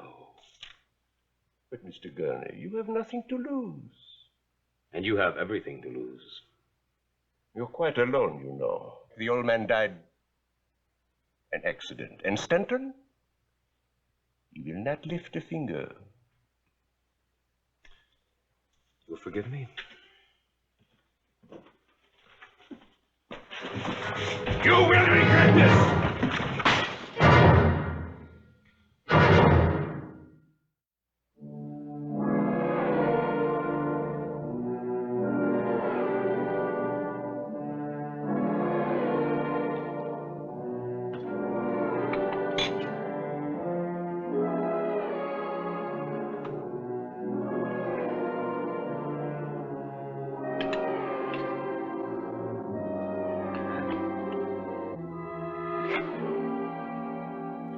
Then we can prove that all seals made before California secession from Mexico in 1848 were made from a wax with a beeswax base, like this. Now, how can you prove it? Well, that's simple, by analyzing all the old Mexican documents. Now, but Limontour's claim, right here. The seal that he used is made from a base using shellac. Smell. Yes, you see, never used in the Mexican documents before 1848. Well, now, I accept your theory, Mr. Gurney, but will the courts? And then you have the problem of the signatures. How did they get on this document? Oh, that's even more ingenious than the seal. Now, watch. Now, here is the Limontour claim. I place it upon the writing board, and over it, if I can find a document the right size, yeah, it should do, I place this second document, leaving enough room at the bottom for signatures, date, and seal. Now, across the edges, I fasten these pieces of ribbon, as they always did. Only in this case, they hide the fact that there is another document underneath. Now, at the top of the document, under the general heading, a grant of land to Jose Yves Limontour in appreciation for his services to the Republic of Mexico. The description of the land on this piece of paper, or another one, which was probably substituted, of the land which they actually gave them, probably a grant of 20 acres of land somewhere, worthless land, and signed at the bottom by the president and the governor at a later date on a blank piece of paper, which was later filled in and falsely sealed by Limontour, giving him a grant to all of San Francisco. Yes, and what you say fits also. When the American investigator for the Land Commission got down to Mexico to ask the former president and the governor about the grant, he found that both had died the year before. And Limontour filed his claim here in San Francisco a few months before both men died. Oh, I see. Well, what now? Well, you've given me enough to ask for an indictment and arrest, charging Limontour with forgery and fraud. However, one question. Does Limontour know that you're one step behind him? Oh, yeah, I imagine he does. Well, that's unfortunate. You see, he has friends who know every move I make. If he learns I've gone to court to ask for an order for his arrest, he'll slip right through my fingers. Oh, I see. Well, in that case, then, perhaps I'd better be just one step ahead of him.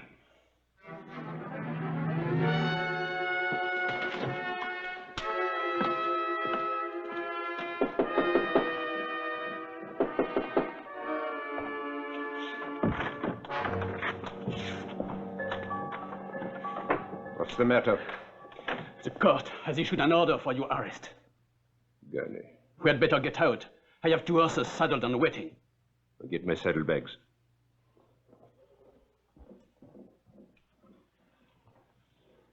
What happens to me? Jacquemin, I must move fast. Later I shall send back for you. Sent back for me? You killed my uncle. And now you leave me here to face this all alone? My love, I promise.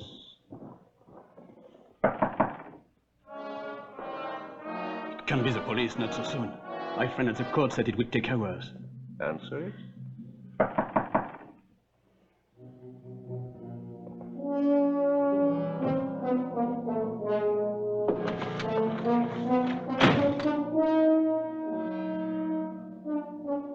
Well, Monsieur Limontour, I'm here to repay a debt. I do not know what you're talking about. Now, this time, Mr. Gurney, there are no handy glasses of acid to throw. You're very annoying, Mr. Gurney. You came armed, of course. Antonio, take his weapon.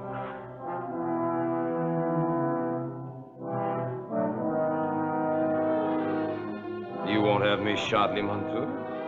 Everybody in the hotel will be at your door. It's very thoughtful of you. I'm not sure what you know or what you might find out. But you know too much already. You're very clever.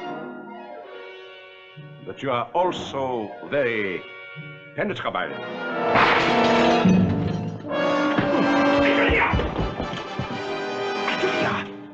I meant to miss you, Yves.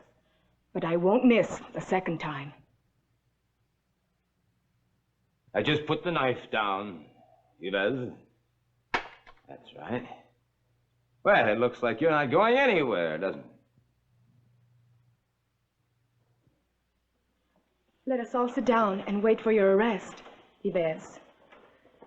Because if you don't, my love, either Mr. Gurney will kill you, or I will.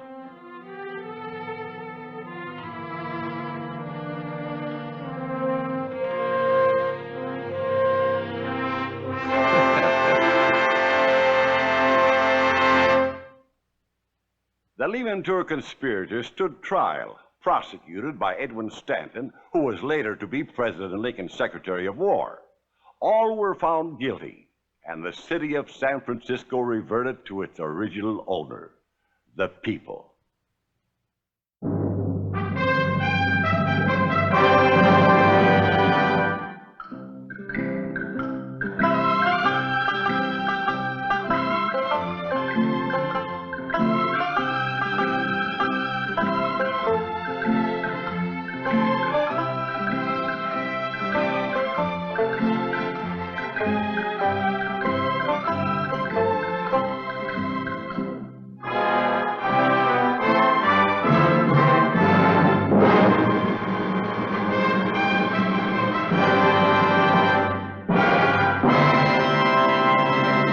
Some folks are born gamblers, and Abraham Curry was one of them.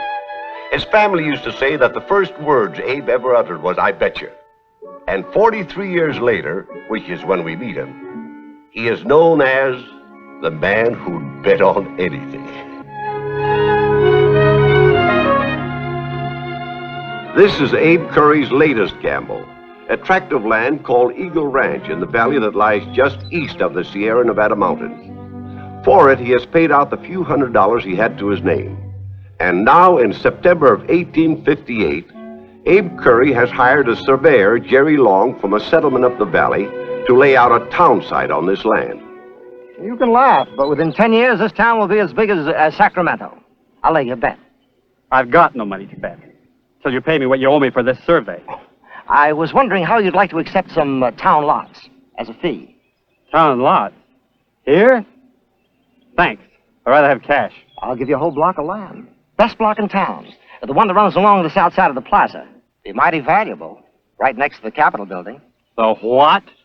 I haven't told anybody else yet, Jerry. Not even my wife. But I look to see this town the capital of the territory someday. Capital of Utah? Never. I didn't say Utah. Nevada. Well, there is no such territory. There will be. They're talking of dividing Utah. Making a separate territory of this western half. And when that happens, this town will be the seat of government. This town? This unfenced ranch? This bunch of stakes? I bet you. I suppose it'll be called Currytown in honor of yourself. No, sir. I'm going to name it for the first white man who ever explored this valley. Kit Carson back in 1833.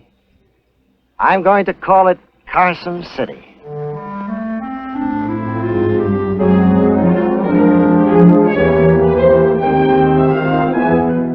Block 3, J. Musser. Price, 1 pair of boots. Block 5, F.M. Proctor. Price, 25 pounds butter. Lot 14, the Reverend Mr. Bateman. Free.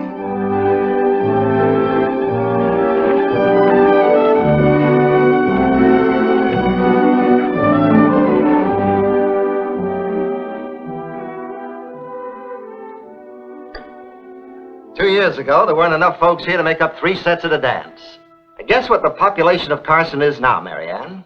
701 souls. Does that include our family? Well, of course. I just wondered, living so far from town. It's only a mile. What's a mile? It's 5,280 feet, that's what it is. Every step of it, mud in the winter and dust in the summer. I've been intending to get you a rig to drive back and forth in. It's Elvira I'm sorry for. Poor child. No playmates. At the rate Carson's growing, it'll soon spread out here. I simply can't understand why, when you had a whole town site to choose from, you built a house a mile away. I didn't build this. I won it. You what? I won it on a bet. Abe Curry, you never told me. Didn't I? You just wrote me you had a nice house ready and for me to come out and join you. What did you bet on, Papa? The number of beans in a glass jar. Will you never give up betting? Not as long as I win. It's a vicious habit, and someday it'll be your downfall. So far, I'm doing all right. For you, Marianne, go buy something for yourself. Something real pretty and frivolous. You are good to me. A shiny $20 gold piece. I know where Papa got that. Fresh from the San Francisco Mint. He wanted in church that Sunday. In church? Betting on how long the preacher would talk. Abraham Curry. You ought to be ashamed of yourself. Well, I had to do something to keep awake. I'm going into Carson. See about getting a horse and buggy for you.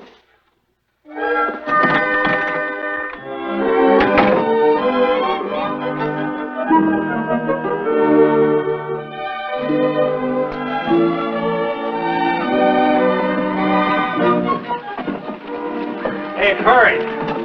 Whoa. Jerry Law. I haven't seen you in a month of Sundays. I'm working up in Virginia City, doing surveys. Will they pay you in town lots? Don't have to. Those folks have got gold. You should have taken me up on my offer, Jerry. Those lots along the south side of the plaza are worth real money. I still don't see a Capitol building there. You will someday. Abe Curry, the prophet. There's a petition before Congress now to set this off as a separate territory. With Carson as its capital? And that'll follow. We've already got an opera house and a telegraph line to San Francisco. And pigs running around loose in the street. One little pig. One little whoosher. Little? You call that porker little? Weighs a good 60 pounds. Not over 46 pounds. I bet you. I know hogs. Well, what'll you bet? Anything you like. This horse and buggy? This horse? Against those town lots along the plaza. Taken. Sonny, let me borrow your pig.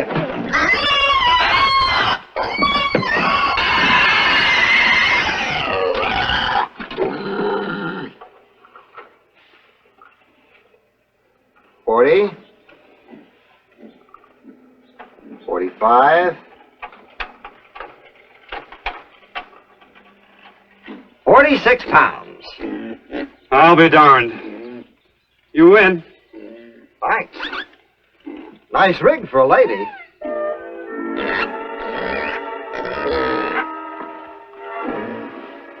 Here you are, Sonny.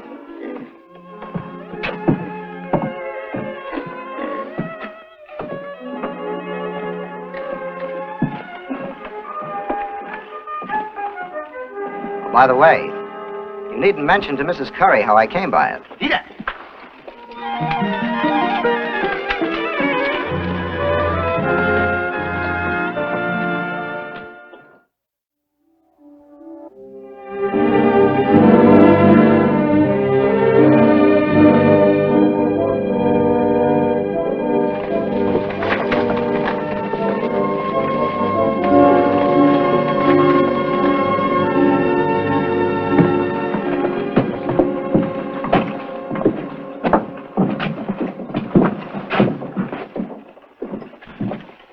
Governor Nye, welcome to Carson City. And you are Abraham Curry. Oh, a fellow New Yorker, I believe. Fellow Nevadan, sir. Huh? Oh, yes. Oh, allow me to introduce our Territorial Secretary of State, Mr. Clemens. Any relation to Mark Twain? His brother.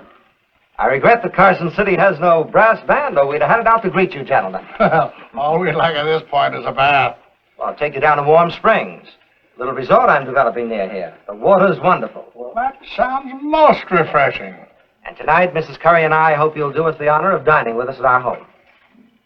We'd be honored. We'd be delighted. My buggy is this way. As editor of the Territorial Enterprise, I'm interested to know, Governor, just where the capital of Nevada is to be located. Well, that, Mr. Goodman, is one of the reasons why Mr. Clemens and I are making this tour through the territory. Virginia City is the fastest growing town in the territory. Carson City doubled its population in a year. And Carson City was designed as a capital, as Mr. Long should know. He surveyed it. You saw the plaza, the wide streets. But no building big enough to house the legislature. We convene in a couple of months. You can use the building at Warm Springs. I'll be glad to let you have it, rent-free. You're very generous. But unfortunately, we need more than one room. The Senate and the Assembly meet separately, you see. We can run a curtain across the middle of the room and divide it in two. By George, we could. I'll lay a plank road out to Warm Springs and run a horse car line to carry the legislators back and forth. Free for nothing. You have the answer for everything, haven't you? If you want a thing bad enough, Governor, nothing's impossible. Very well, we'll accept your offer. Thank you, Governor. But for the first session only. Where we settle permanently, that's another question. If you're in Carson in 61, you'll be here in 62 and in 63. I bet you. What'll you bet?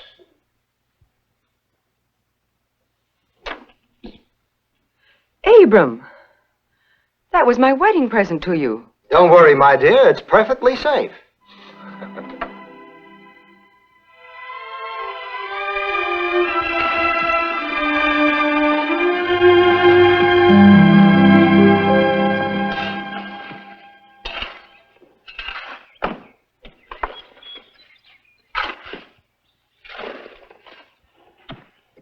What edifice is this going to be? A public building. Senate chamber, assembly. Hey, you've had instructions from the governor? No, just going ahead on my own. How do you like the sandstone? From my own quarry. There's enough out there to take care of all the government buildings in Carson City. If, as, and when it becomes a permanent capital. I'm betting that it will be. Why? Because you got a drag with the governor? It's the legislature that decides, and I'm seeing to it that they're nice and comfortable here while they're making up their minds. You never miss a bet, do you, Abe Curry? Let's say I always aim to make my bets come true.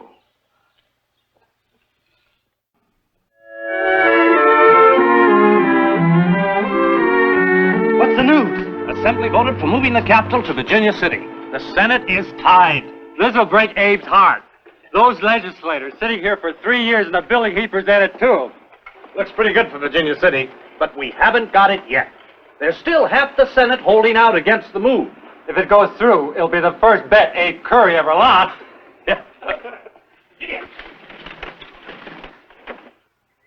Abe, you're the only man in Carson who can break the Senate deadlock.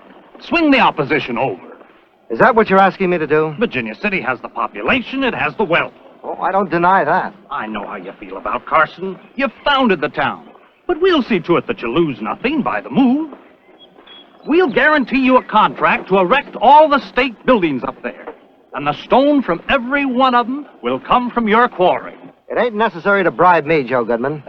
Don't misunderstand me now. I simply meant that, well, I know you had hoped to put up the buildings in Carson.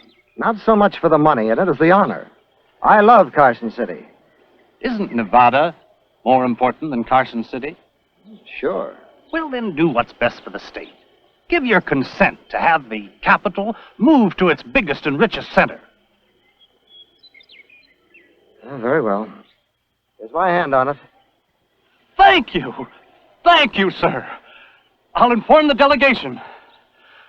Now shall we turn around and go back? It's getting late.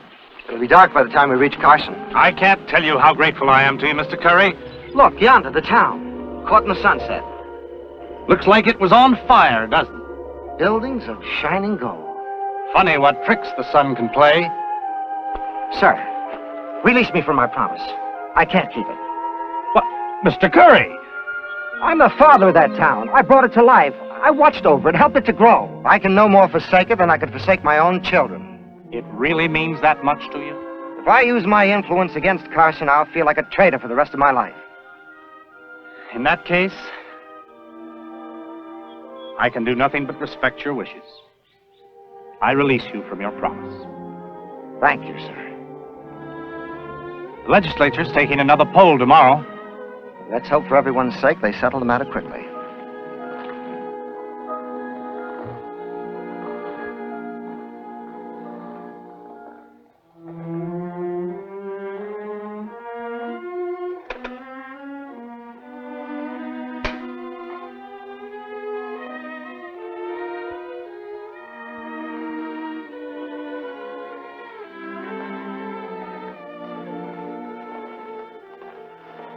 You better go to bed, Elvira.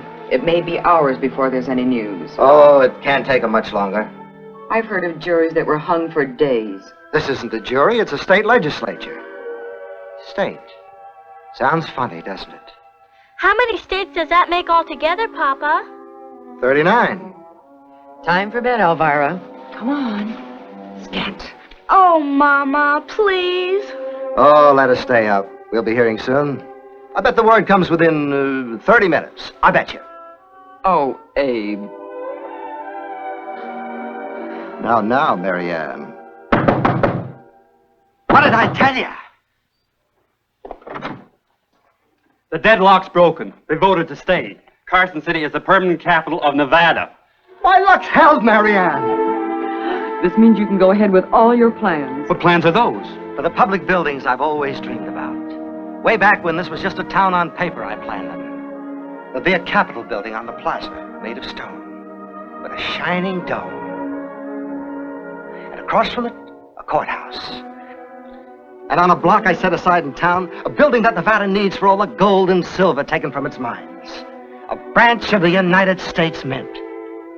And last but not least, a firehouse.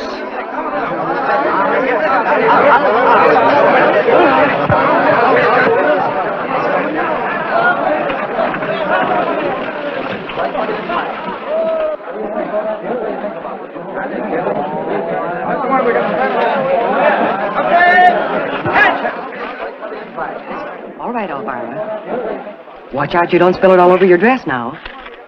Go on.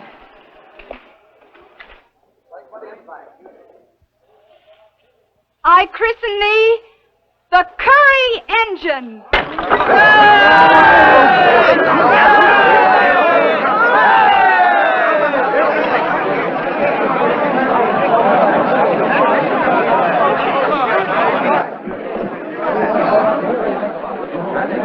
Imagine they're electing me foreman of the engine company, Mary Ann, and naming it after me.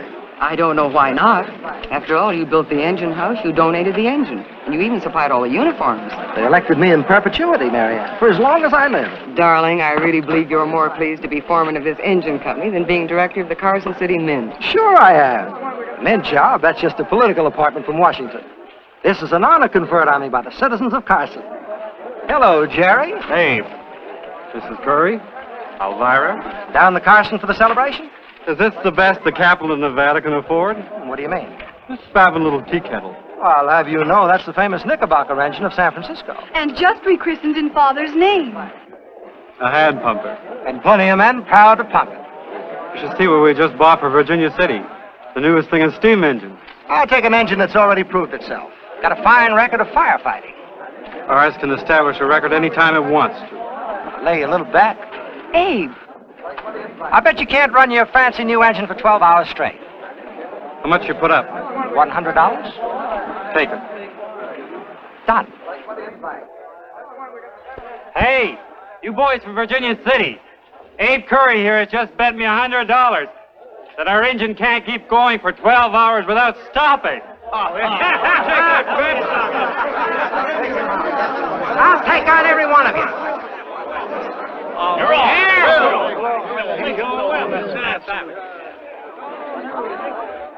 I'll lay you another 100. Take it. Joe Goodman of the Territorial Enterprise, another $100. Write it down, Myra. Mr. Goodman, $200. Abe, that cleans out your bank account. Then I'll start on personal property. I'll put up my team of horses. Write it down, Myra. Papa, team of horses. 10 shares of stock in the Gould and Curry mine against 8 out Cone store and fixtures. 10 shares stock. One at a time, gentlemen. One at a time. I'll take every bet. Abe Curry will be ruined. I can't back out now, my dear. When is this contest going to take place? 6 o'clock tomorrow evening in Virginia City.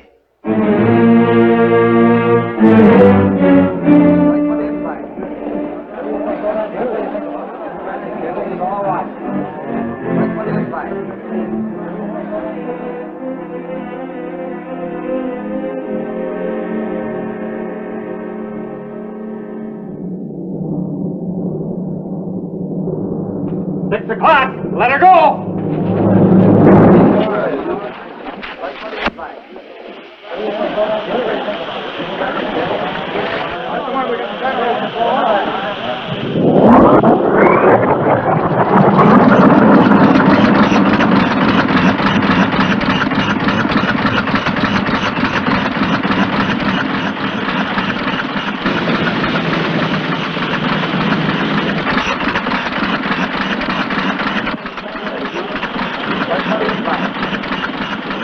Wouldn't you ladies like to go inside where you'll be more comfortable?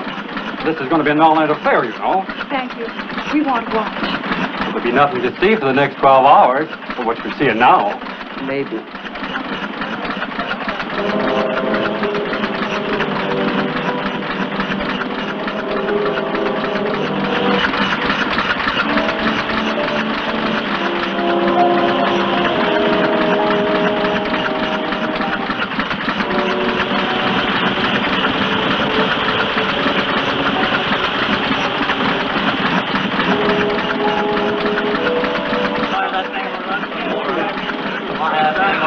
Well, drink up, boys.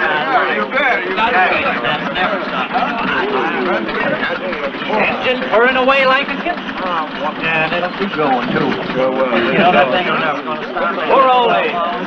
This is one bet he's going to lose, fella.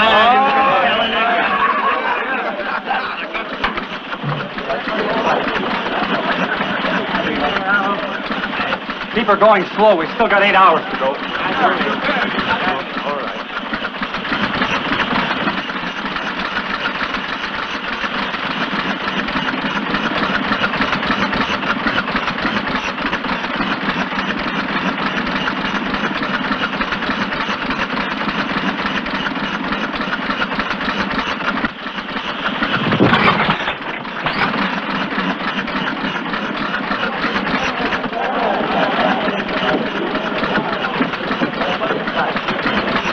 What's the matter?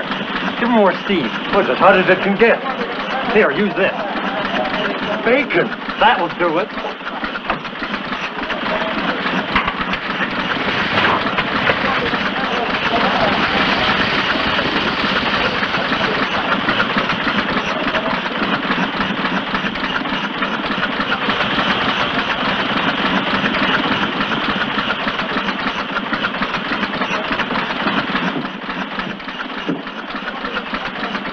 Why don't you go on home and get some sleep, honey? It may be the last good night's sleep you'll get. Abe, you didn't bet our double bed. Uh-huh. I'm surprised you didn't bet Elvira and me. You're the only things I have left. I've bet everything else I own in this world.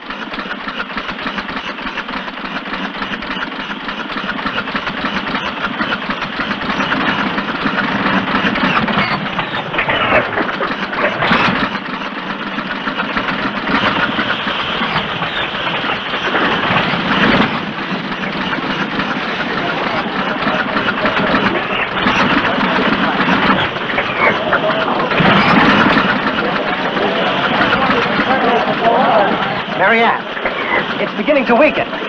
Hear that? She's giving out. Keep on firing, boys. Don't give up. Put on more bacon. No, you fool. Bacon caused the trouble. Fill the boiler flues with soot.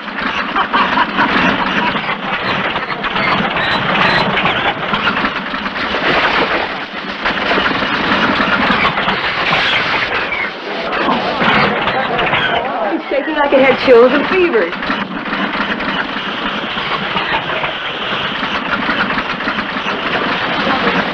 Oh, this is terrible. It can't be.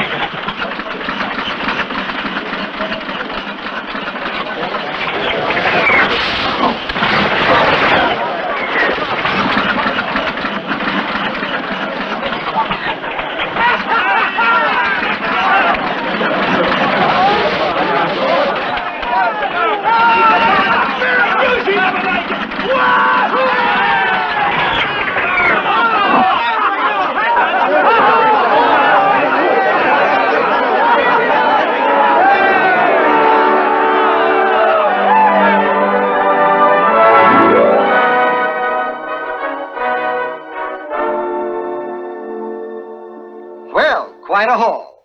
Not to mention the animals outside that'll have to be fed. What are you going to do with the stuff, Papa? Oh, it'll come in handy. You mean the next time you want to bet something? There's going to be no next time. Promise me, Abe, this is the finish. You're right, Marianne. Why should I press my luck when I've already got everything a man could wish for? Home, family, and the greatest little capital in the United States. I solemnly swear I'll never bet again for as long as I live, so help me.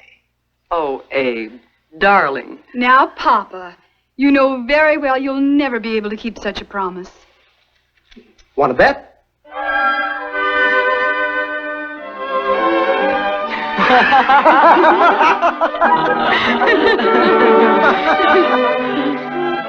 If you ever get hold of a silver dollar with the letter CC on it, which are rare nowadays, you'll know that it came from the Carson City Mint. Built by Abraham Curry, the father of Carson City. A man who believed you could make anything happen if you care enough. And proved it.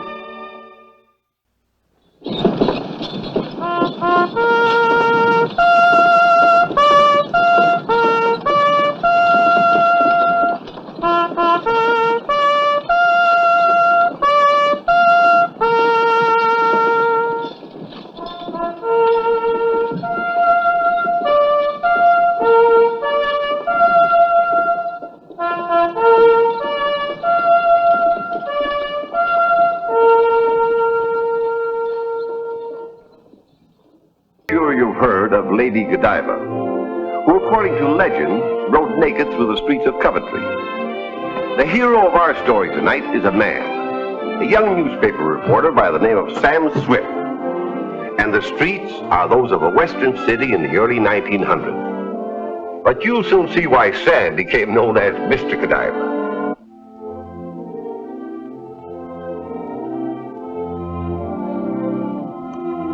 Sam. Marjorie, darling. No, Sam, you shouldn't. You haven't received Father's permission yet. Sweetheart, all I need is your permission. No, Sam, it's not proper. All right, I'll see your father. State my intentions. Marjorie! In here, Father. Here's your chance. There's no time like the present. Hello, baby. I brought... Oh, hello, Swift. Good afternoon, sir. You gentlemen know each other?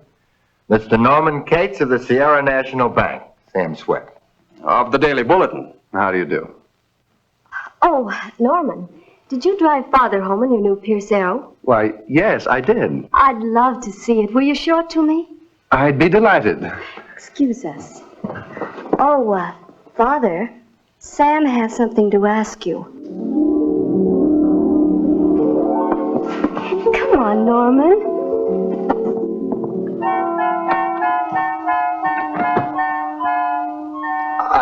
I guess you know what I'm going to say, Mr. Delafield. I do.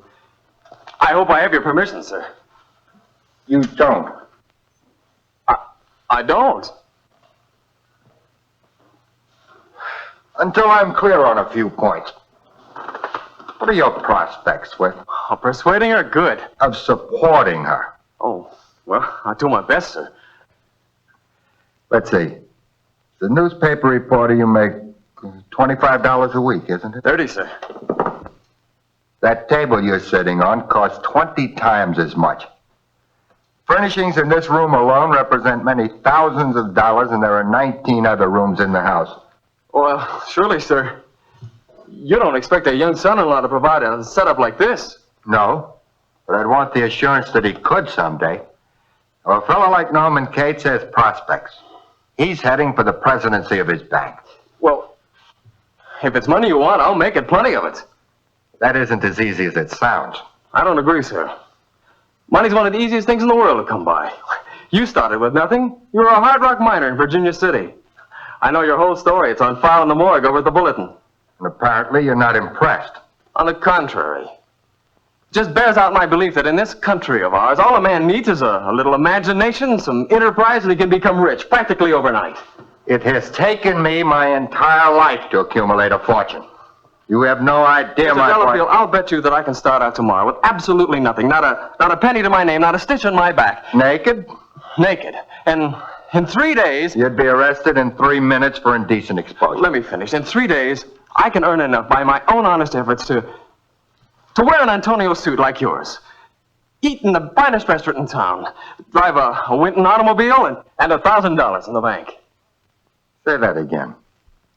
$1,000 in the bank. A Winton automobile. Custom clothes by Antonio. Meals in the finest restaurant in town. In the space of 3 days, young fella, you've got yourself a bet. And if I succeed? You can marry all the daughters I've got. I'll settle for Marjorie. Thank you, Mr. Delafield. I knew you were a gambler. You'd never gotten as far as you did if you weren't. When are you going to start, Horatio Alger? Tomorrow morning. 9 o'clock. Palace Hotel, room 202. I'll have a committee on hand to see that you abide by the rules. You're privileged, sir. One other stipulation. Yes? Marjorie is to know nothing of this wager. Agreed. Good day, sir. Sam, you're off your trolley. Maybe. But what do you want to do it for? Ah, my business. Your business is news, and I'm giving you a story. If you've got the nerve to go through with it. Then I can have the next 3 days off then, Chief? Thanks. You mean you're really going to appear in public like a newly hatched egg? You be at the front door of the Palace Hotel tomorrow morning at 9:30 with your camera, and you'll see. Come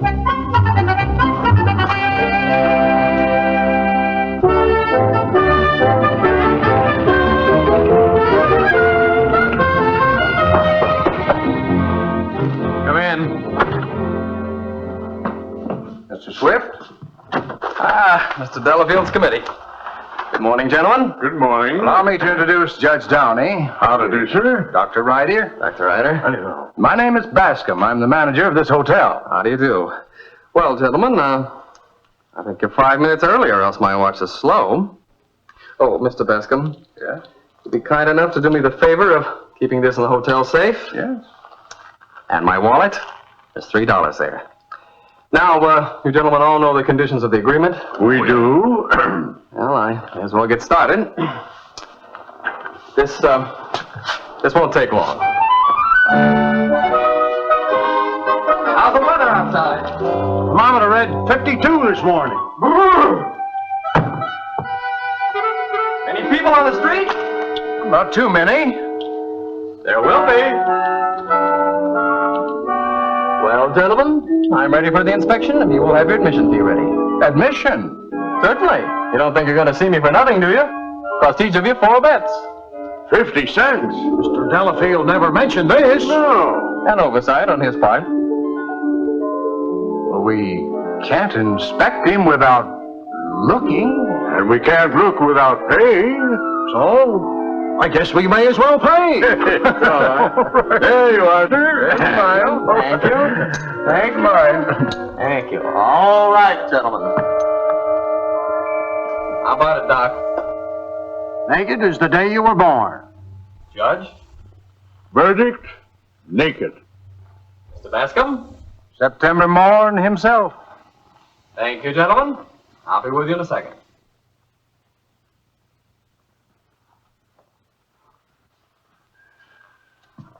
Well, I'm on my way.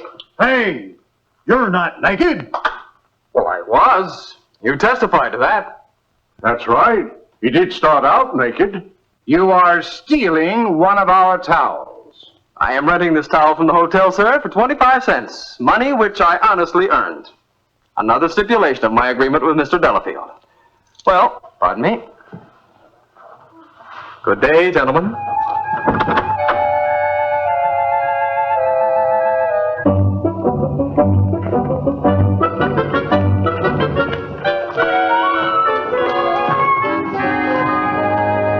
Oh, good morning. Sam! Hold it! That should be a beaut. Now, would you care to make a statement for the press? Yeah, a note for the fashion editor. Skin is being worn with goose pimples this season. Yes. Anything else? Yeah. You may quote me as saying that now I know how Lady Godiva felt when she took her famous ride.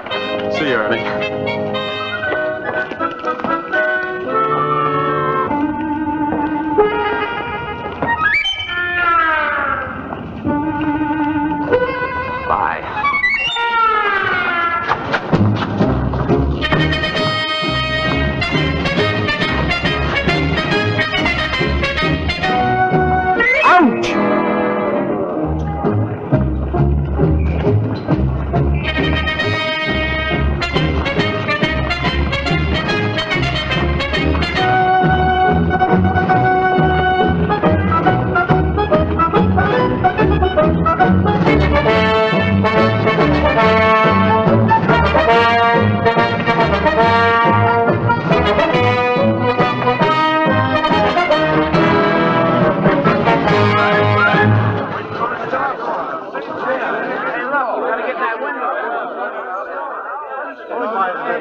Good morning. Well, my friend, looks like you came into the right place. Yeah, just in time, too. Somebody steal your clothes? No, I gave them away. Oh, now you want a nice new outfit, huh? That's right. What have you got for $1.25? $1.25? That's a joke. Why, that wouldn't even buy you a necktie.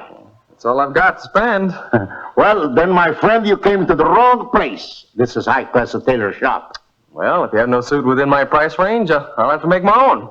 You get out of here before I lose my temper. Just a minute, Mr. Tu sei pazzo, figlio mio. You get out. Antonio, you believe in advertising. You get out or I'll call the police. How would you like to have 5,000 people outside your store today? Have your name, a picture of your shop on the front page of every newspaper in the city? Everybody talking about Antonio suits. $1 million worth of publicity for free. For free? Uh-huh. How do I get it? Well, loan me some scissors. Sell me 6 yards of brown wrapping paper, some needles and thread, and a few buttons for $1.25, and you'll see. $1 million worth to advertise? That's right. For free? Uh-huh. I'll do it.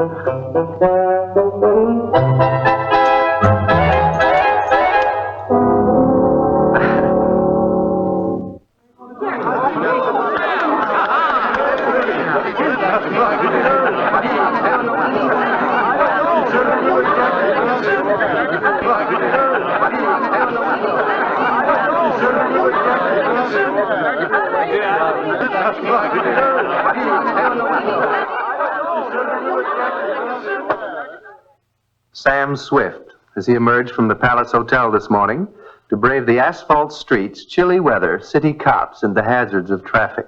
How perfectly disgusting. The man must be demented. No one in his right mind would do a thing like that, would they, Marcus? Well, it's a bit unusual. He must have amnesia or something. You know these newspaper men, anything for publicity. But why? What could he possibly gain by it? Well, why do men sit on flagpoles or jump out of balloons? I never could understand. Where is he now? At the hour of going to press, Mr. Swift was sitting in the window of Antonio's tailor shop, cutting out paper downs.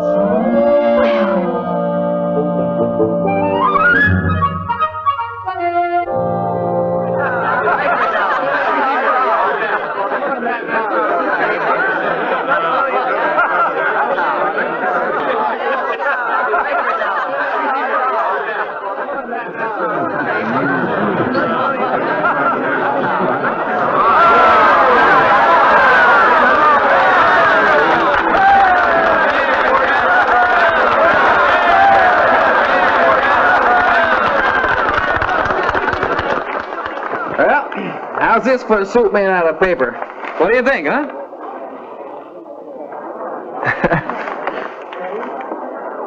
I still think you are crazy, but I love you like my own brother. Look at the crowd out there. I never had such publicity in all my life. Never. Just for that, Mr. Swift, I'm going to make you a suit myself.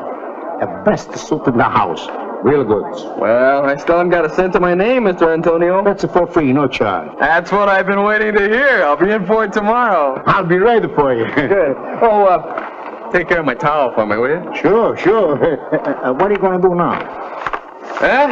Sally forth and find some way to make $1,000. Be careful, the crowd don't start to grabbing souvenirs for your paper suit. Souvenirs! Oh! Thank you, brother! For giving me an idea.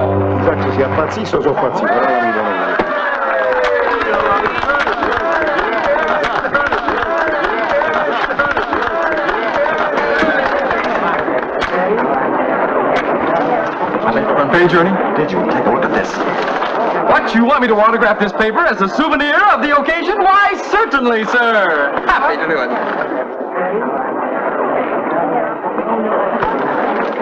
There you are, sir. I don't want your order. $1? Oh, no, sir. Happy to do it for only a quarter. And hand it over.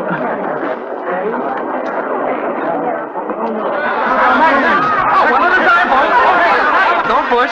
Have your quarters ready. Here, Ernie, you be cashier. Put the quarter in the hat. That's right. Thank you.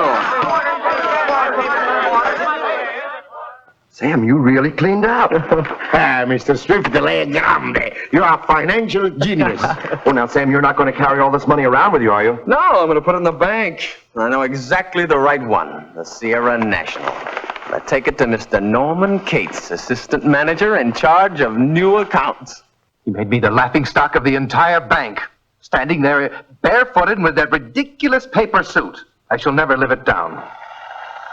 $767.50 in the space of a couple of hours. Just goes to prove what fools people can be, to pay whatever he asked. 25 cents. How do you know? Well, I just happened to be in the neighborhood and I got caught in the crowd. Don't tell me you bought his autograph, Eliza.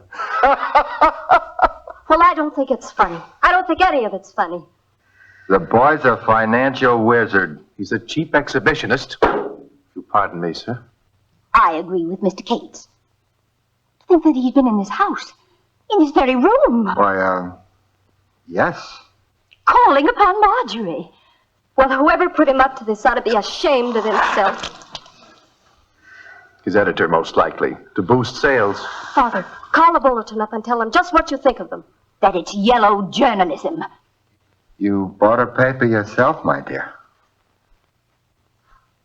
Well, where is Sam now? Does anybody know?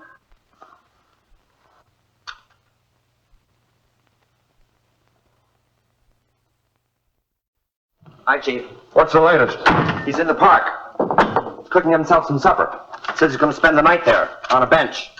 After making all that money selling autographs? Says he's got to save that for something else. Has he given you any idea as to why he's doing all this? So he closes up like a clam whenever I ask him. Well, he's still front page copy. Did you get any more pictures? Nope. He's put his foot down. What? Says from now on, anybody who photographs him has to pay $100 a shot. Well, pay him. I said pay him. Man alive, it's worth $500. Get that camera and get back there. Okay, Chief. All right.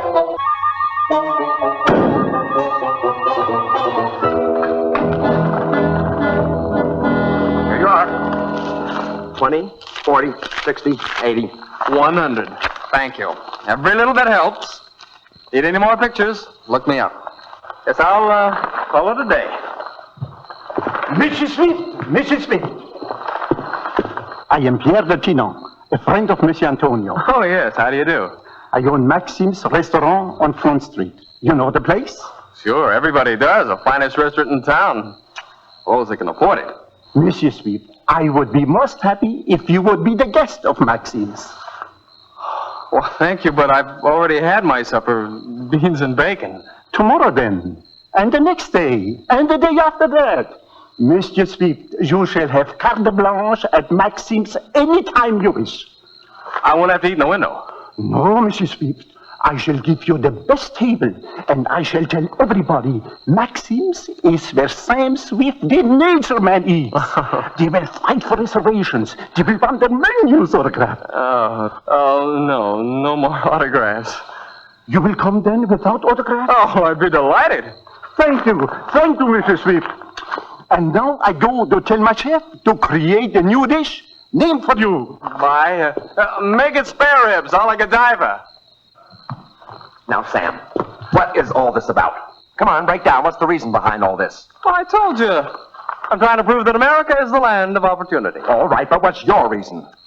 Ernie, do you ever sleep under newspapers? Quite a night. Let me show you. Observe. Sports section, I wrap around my feet. Want ads? Around my knees. Society section, around my hips. Cooking hints, over the stomach. Advice to the lovelorn, over the heart. And so, my dear friends, I bid you one and all a fond good night.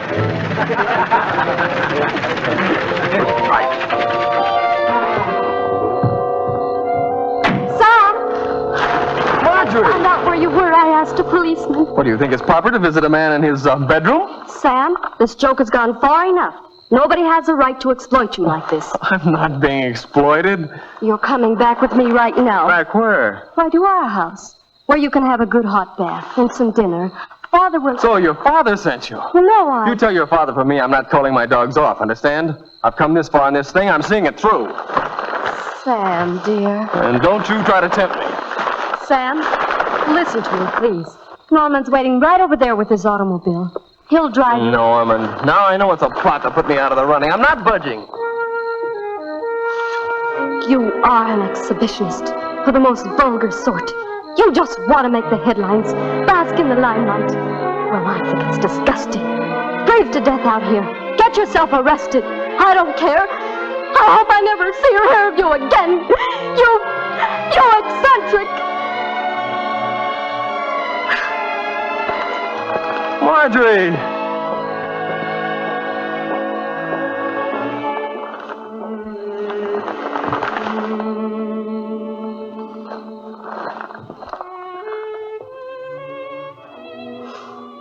Norman, I said that I couldn't give you an answer, but my mind's made up.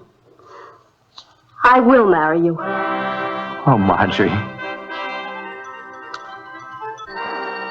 Now, I'd like to look at some hats. Oh, we have a complete selection. All kinds. Derbies, fedoras. I don't like those. Let's try the skimmer, see how it looks. No, Mr. Swift. This way. Aha. Huh? Hey, Sam, there's a fella outside with an automobile for you. An automobile? Ernie, what do you think of this hat? It's a Winton. I know. You bought a Wingdon? Oh, no, I can't afford an expensive car like that. Someday you will. Let's hope. Meanwhile, the company, at my suggestion, is giving me the use of one of their new models in return for my endorsement. Mr. Swift, you're killing me. Yesterday you ducked in here just ahead of the police wearing a towel. And today you drive away in a window and wearing an Antonio suit. Tony, all it takes is a little imagination and some enterprise. And plenty of nerve. That helps too. Oh, Marjorie, this is wonderful. I'll give a big tea to announce it, and I think a June wedding would be lovely. Father, you haven't said a word yet. Oh, well, this is all so sudden, it's kind of taken my breath away. Oh, if you knew what a comfort this was, Norman. I may call you Norman, mayn't I? Why, certainly, Mother. To know that our little girl is going to be in such good hands.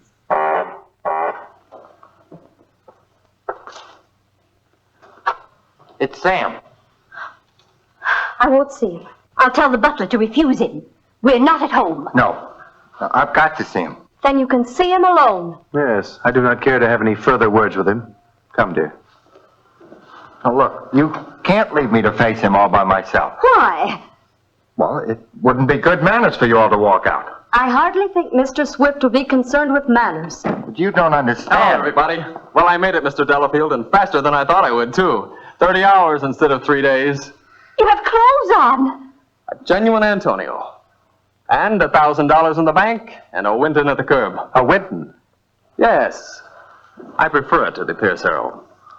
The manager at Maxime's is reserving a table for 2 for me this evening. Will you give me the pleasure of your company, Miss Delafield? Sam, My fiancée and I are dining together this evening. Fiancée? It's true. And we're all very happy about it. I'm sorry, Sam. I had no idea she'd get engaged to anyone else so soon. Father, what are you talking about? Sam and I made a bet. And you lost? Yes, I lost. I lost a son-in-law who's one of the greatest go-getters this country has ever seen. A man I could take into my company, trained to succeed me. Marcus, will you please stop raving and explain?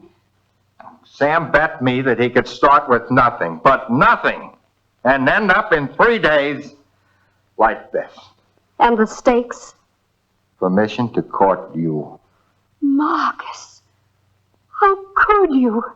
So that was the reason. Sam, why didn't you tell me? It's part of the bargain.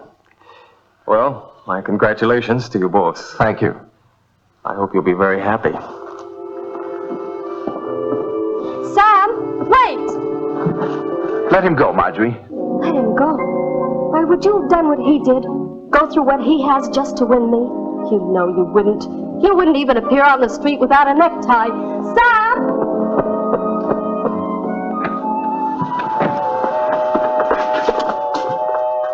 There he is now. He's cranking up the automobile. Maybe she will catch up to him. Come on, Margie. Hurry up or he'll get away. Sam, I wanted to explain. Nothing to say, Marjorie. But you don't understand. I'd rather not hear it. They're arguing. Oh, now she's climbing in beside him. Good. She's throwing her arms around him. In public. That's my girl. They're kissing. Good going, Mr. Godiva. There, Mother. Don't mother me.